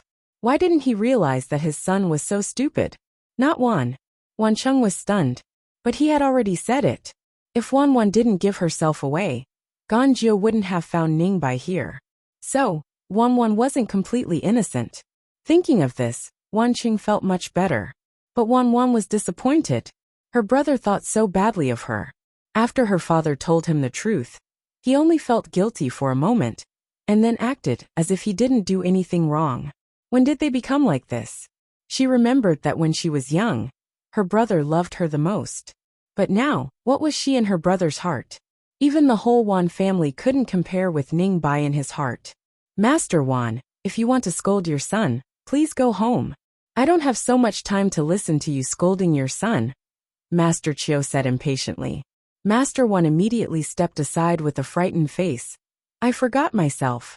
Master Chio, please don't take offense." Wan Chung saw his father bowing in front of Master Chio. His father did this in front of the woman he loved, which made him feel more embarrassed than ever. His dissatisfaction with his father also increased. Master Wan stepped aside. Qiu family's people immediately surrounded Wan Cheng and Ning Bai. At this time, Qiu Ruoshui and Feng Wu also arrived. Hearing that Ning Bai was found, Qiu Ruoshui couldn't sit still for even a minute. She immediately rushed to the place where Ning Bai was arrested. On the way, she met Feng Wu and Irene. Feng Wu and Ming she rushed over after hearing the news, while Irene went to watch the fun. Irene was also curious about the most infatuated woman in the novel. It was not easy for a person to be so crazy for love. Such a person was hard to come by in the heavenly wind continent. This Ning Bai might even become a textbook example. Of course, she would definitely be a negative example. Other than Feng Wu and the others, Feng Juntian and Skycliff had also rushed over. Feng Juntian was about to capture Ning Bai, and the other two. Unfortunately, they managed to escape using teleportation scrolls. After that, he searched the area but couldn't find anyone. Skycliff also helped to search after killing those who were ordered to stop the robbery. Unfortunately, he still didn't find anything. Fortunately, after hearing about Ning Bai, Family Head One contacted Qiu family and provided clues about Ning Bai. In order to catch Ning Bai, the Qiu family and the Feng family had posted a large reward outside. However, no one could provide any information about Ning Bai. Fortunately, there was some progress this time.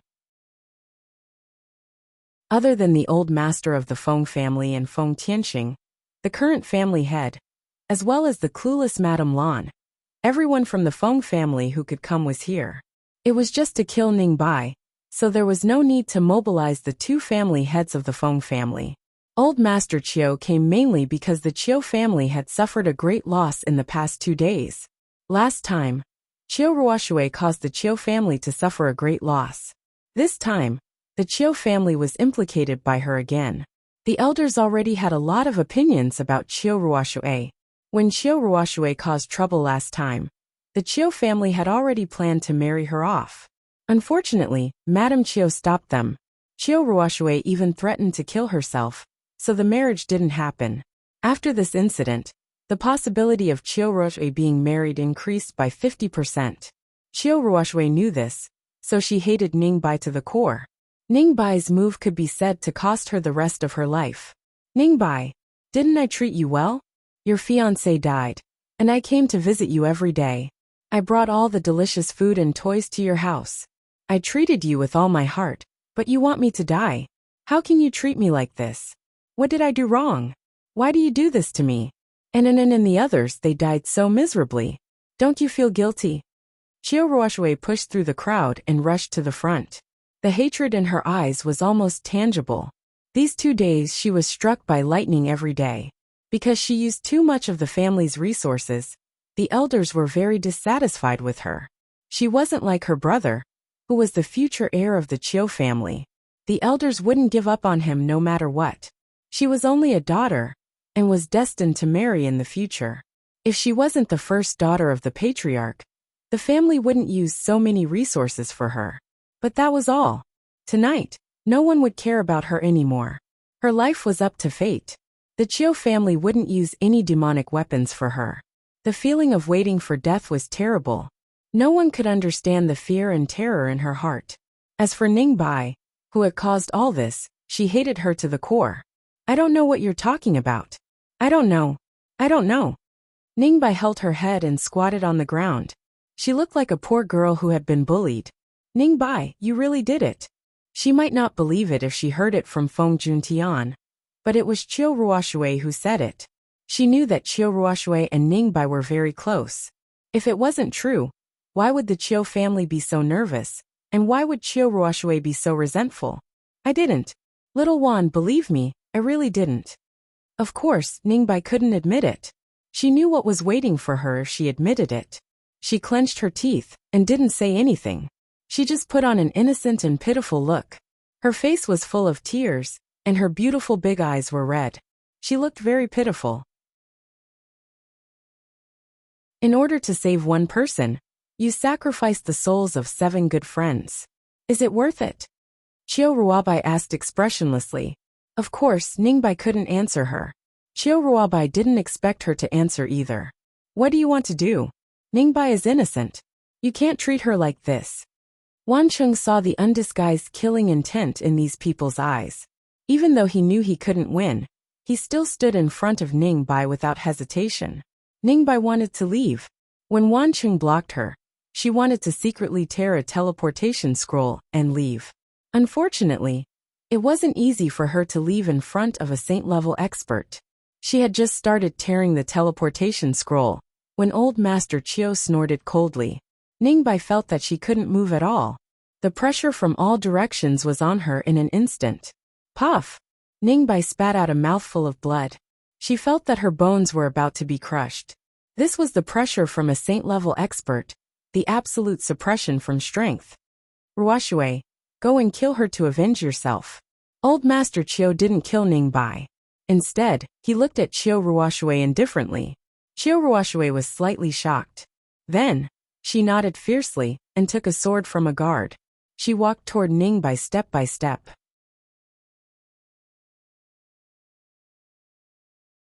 Chapter 545. Ruoshui, go and kill her to avenge yourself. Master Qiu didn't kill Ningbai. He just looked at Qiu Ruoshui and said. Qiu Ruoshui was shocked and then nodded fiercely.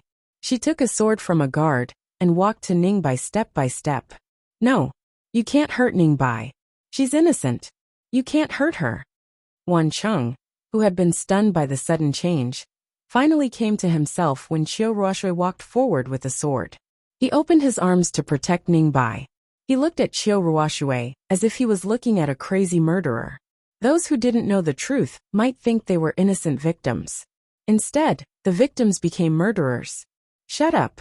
Do you want to hurt our whole family? Master Wan couldn't bear it anymore. He walked forward and knocked out his troublemaker son. Wan, who hadn't said anything, followed her father back to Wan family's camp. After the troublemaker left, Qiu Ruoshui walked forward with a sword in her hand. Her eyes were full of killing intent.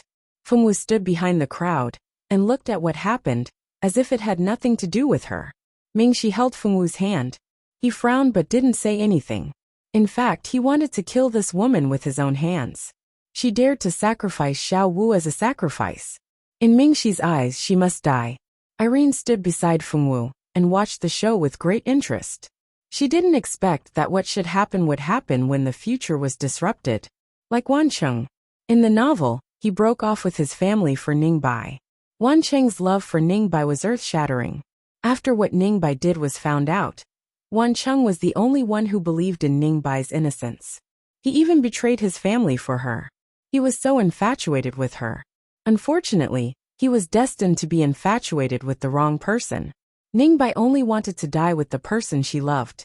She even killed Wancheng when she knew that he wanted to die with her and stay by her side forever. Even if she had to die, she only wanted to die with the man she loved the most. Wancheng was nothing in her heart. He had no right to die with them. After Wan found out the truth, she broke off her relationship with Ningbai. In order to save her brother, she even reported Ningbai to the Qiu family. She knew that Wancheng had never been in Ningbai's heart. The reason why she let him stay by her side was that she wanted a free and loyal guard. Wan didn't want Wancheng to fall into Ningbai's hands again, so she went to expose Ningbai's hiding place. She didn't expect that Wancheng would hate Wan because of this. He pretended to be remorseful, but actually approached Wan on purpose to kill her. This incident also caused a huge uproar in the novel. Although the original novel only spent less than a third of the chapter talking about the siblings tomorrow night. Now that Master Wan intervened, the fate of Wancheng and Wancheng should have changed. At least Wan didn't have to die. She didn't hate Wan. It was a pity for such a nice girl to die. While Irene was lost in her thoughts, Qiu Ruoshui had stabbed Ningbai's heart with her sword. Ningbai only had time to scream before she was killed by Qiu Ruoshui. Ningbai died. She was killed by Qiu Ruoshui in the end. After killing Ningbai, Qiu Ruoshui also burst into tears. The past 2 days were like hell. Now, she could finally see the sun again. Ningbai died. Everything was over. This night, there was no thunder and lightning in the sky. The stars in the sky were so beautiful And the moonlight was so gentle. Standing under the moonlight, Qiu Ruoxue was moved to tears. She survived. She really survived. Mingxi accompanied Fengwu and the Feng family for 7 days. Later, he had to return to the Silver Moon Ancient Kingdom. During this time, while he was recuperating, he slowly got in touch with some national affairs. There were still some documents in the study that he needed to deal with. He couldn't leave for a long time. Mingxi left. Fengwu, Irene, and the others should go back to school. A new semester was about to begin. Did you hear? There's an auditing student with an impressive status. Ooh, could it be a princess? Although it's not a princess, it's close. It's the Moon Empress niece. The Moon Empress niece. She has such a big background. Isn't that so? I heard that the Moon Empress wants to tie the knot and let the future heir of the Silver Moon Ancient Kingdom marry her. Then won't she be the Moon Empress in the future? Of course. The future Moon Empress is coming. I have to take a good look. When she marries the future Moon Emperor, she won't be someone we can meet whenever we want. Then what are we waiting for? Where is she? Let's go now. No hurry. She will only arrive tomorrow. So that's the case. But there's something I don't understand. Doesn't the Silver Moon Ancient Kingdom have their own academy? Why would the future Moon Empress come to our Notre Dame du Starlight? How would I know? Maybe she wants to go to our school. A juror walked past the two of them with an ashen face. The future Moon Empress. What the hell is this? A juror was very angry. Tie the knot. What about Xiao Wu? If that hateful Ming she didn't plan to marry Xiao Wu, why did he come to provoke her? If he dared to abandon her, he would use the red lotus flame to burn all the hair on his body. A juror thought with a face full of malice. Xiao Wu, have you heard? Ming she is actually going to marry another woman. A juror angrily found Fengwu and said in a flustered and exasperated manner. Fortunately, there was no one else around. Only Fengwu was sitting under a tree with little Bun and eating a popsicle. This popsicle was made by Zicheng. It was cold and cool.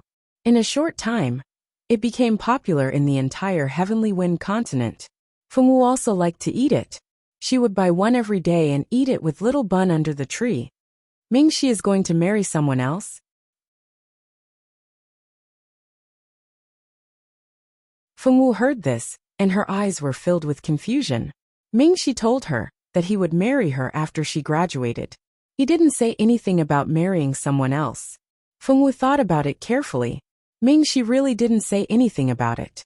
No, he didn't say anything. Fengwu said seriously. If he really wanted to marry someone else, he would have told you. He would have definitely done it secretly. When you find out, he might have already become a father. Of course, this was a juror's angry words. As the future emperor of the Silver Moon Ancient Kingdom, Mingxi was destined to ascend to a supreme position. His wedding would definitely be a grand occasion for the entire continent. It was impossible for him to secretly do it.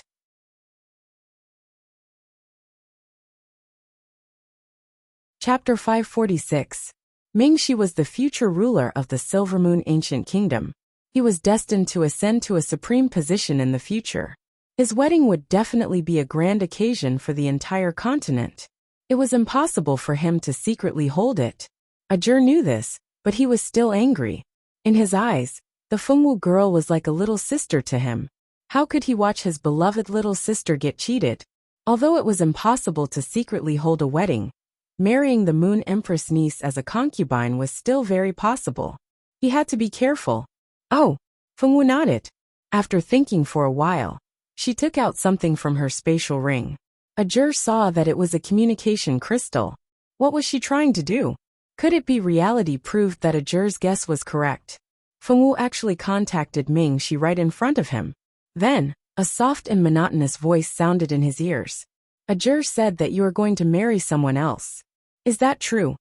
Fengwu looked at the image seriously. Her calm eyes did not have any ripples. If one did not know, they would have thought that she was just asking about the weather today. Or did you eat?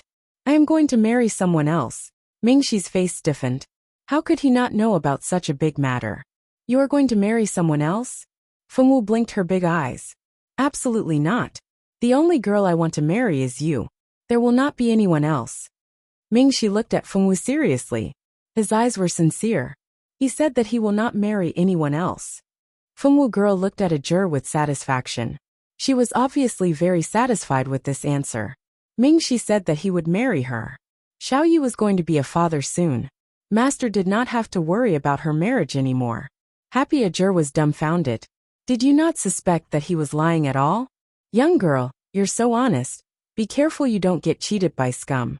Ajur, can you tell me where you heard the news that I'm going to marry someone else? Mingxi smiled dangerously. Those who were familiar with him knew that this was a sign that Mingxi was angry. Mingxi was usually not angry. There were not many things that were worth his anger. Under normal circumstances, he would be the gentle and kind Prince Mingxi. Everyone in the palace also felt that his temper was extremely good.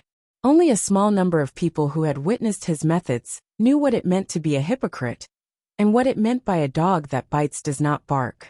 At this moment, Ajur suddenly felt a deep malice from Mingxi. The news has spread throughout the school.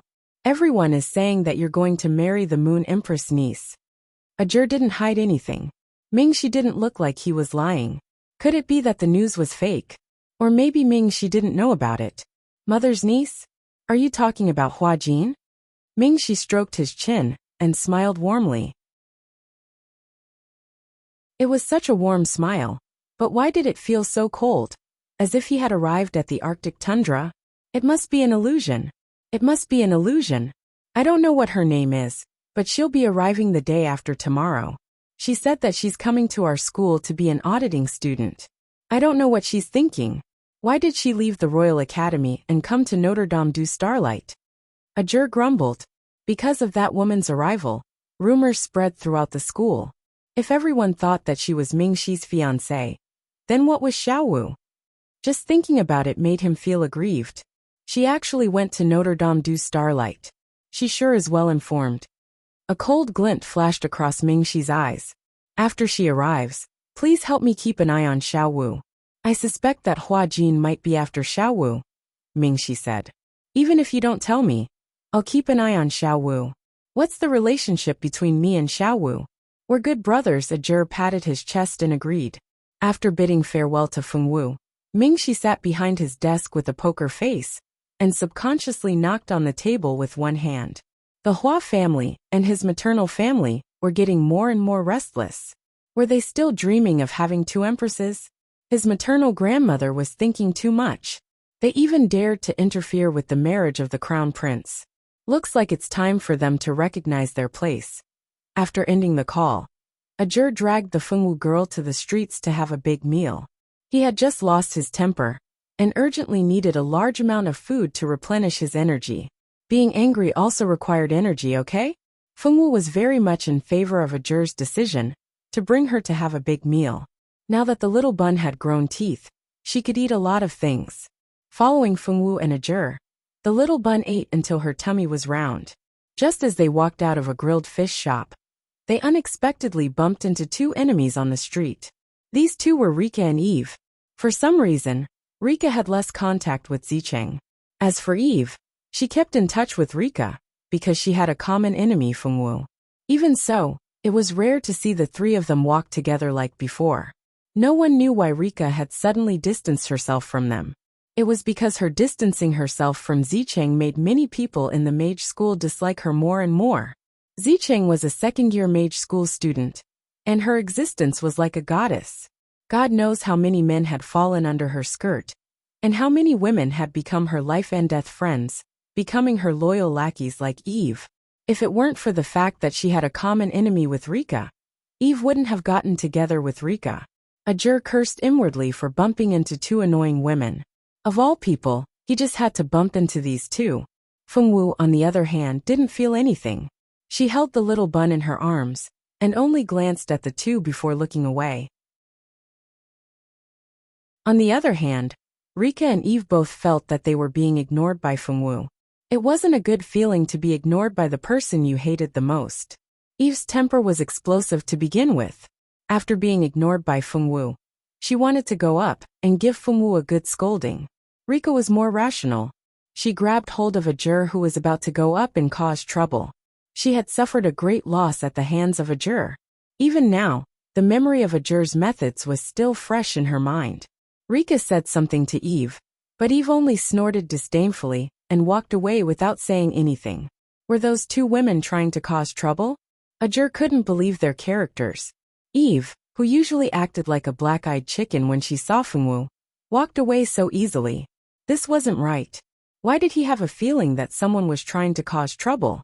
If he couldn't figure it out, then he wouldn't think about it. What could those two women do? When the time came, he would just have to deal with it. With that thought, Ajur brought Fengwu and steamed bun to another stall to eat.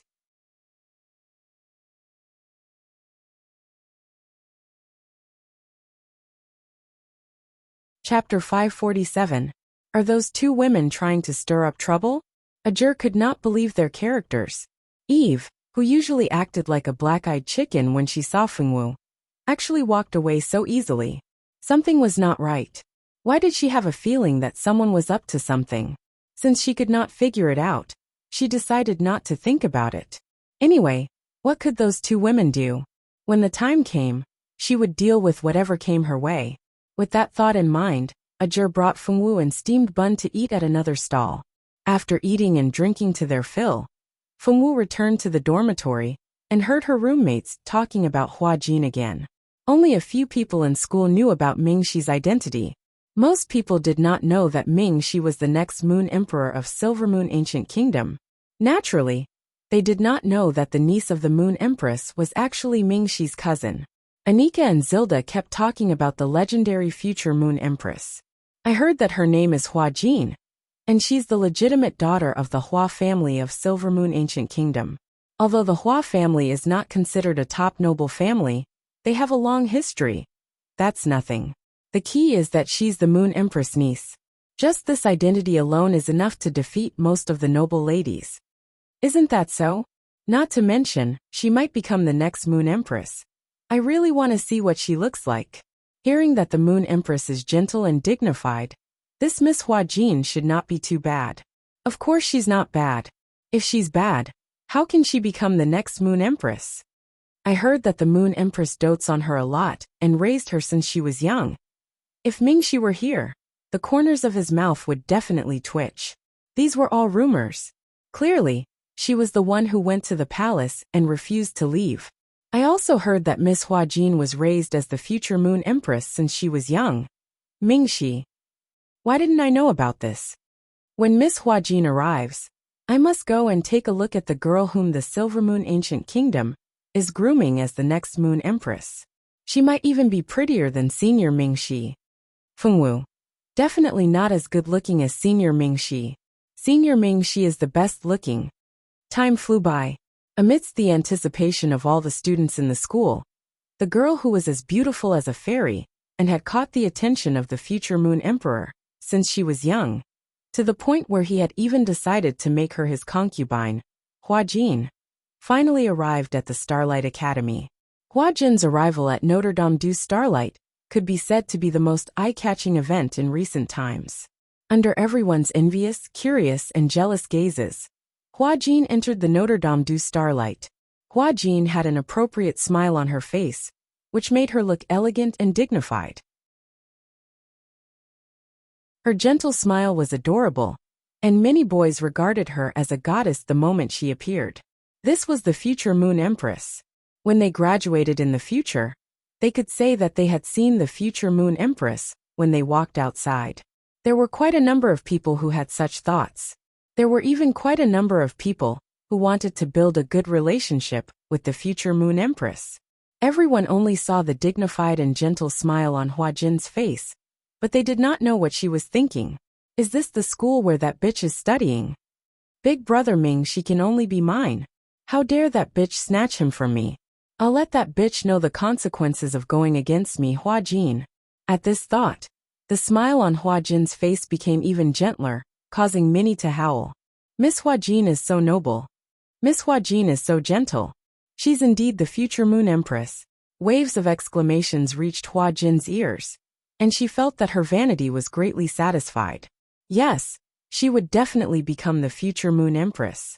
Like her auntie, she would sit in the position that all women envied and receive everyone's envy and worship. Fengwu still did not know that Hua Jin was here for her. She was currently sleeping soundly in the dormitory. She dreamed that she and Ming-Shi were getting married, and there was a lot of delicious food at the wedding. Her master stood at the side and praised her for finding a good husband to marry. Ming-Shi stood at the side and fed her. It was a wonderful feeling. As an auditing student, Hua Jin had to pay accommodation fees to stay in school, and the fees were not cheap. However, as the legitimate daughter of the Hua family in Silvermoon Ancient Kingdom, she did not care about this little bit of money. She was here to attack her love rival. If not for her grandmother's intelligence and planted spies around her auntie, she would not have known that big brother Ming-Shi had fallen in love with a junior from the same school as her. Moreover, she was the legitimate daughter of the Feng family, one of the oldest families in the ancient Eastern Kingdom. When she heard this news, she was dealt a heavy blow.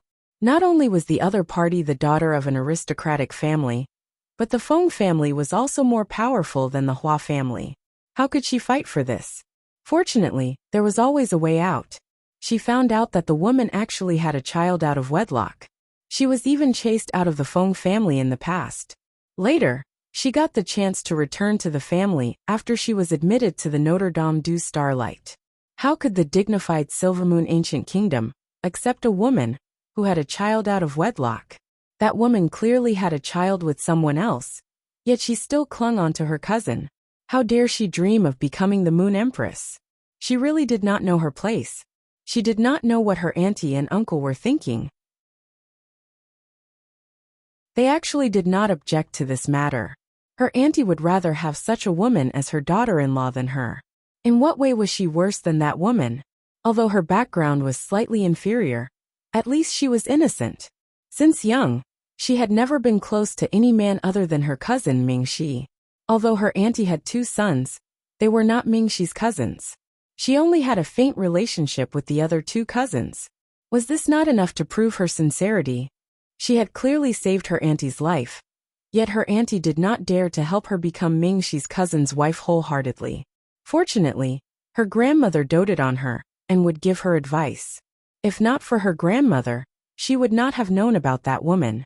Now, as long as she chased this woman away, she would get her grandmother and mother to put in some effort. Her auntie had always listened to her grandmother since young. She would definitely be able to achieve her wish and become the next Moon Empress of Silvermoon Ancient Kingdom. She would. Hua Jin encouraged herself. At the same time, several evil mother ideas surfaced in her mind. Her goal was not to kill Fengwu. She was here to destroy her. Killing her was the last resort. Once big brother Ming-Shi found out, he would definitely dislike her even more. Thus, unless absolutely necessary, she could not kill her, but she could destroy her. She wondered how big brother Ming-Shi would feel if he found out that this woman had made him a cuckold when he was not around. She did not believe that big brother Ming-Shi would continue to like her. Would her auntie and uncle still agree to let him marry her? Fengwu was still unaware that there was such a person who not only coveted her future husband, but also wanted her to make him a cuckold. You're tuning in to the Li Mei's Wuxia Whispers YouTube channel. We're so grateful for your support, and don't forget to subscribe to join us on this incredible journey through captivating stories. Your generosity through donations truly makes a world of difference, as it's the primary source of revenue that allows me to expand and enhance this channel for you.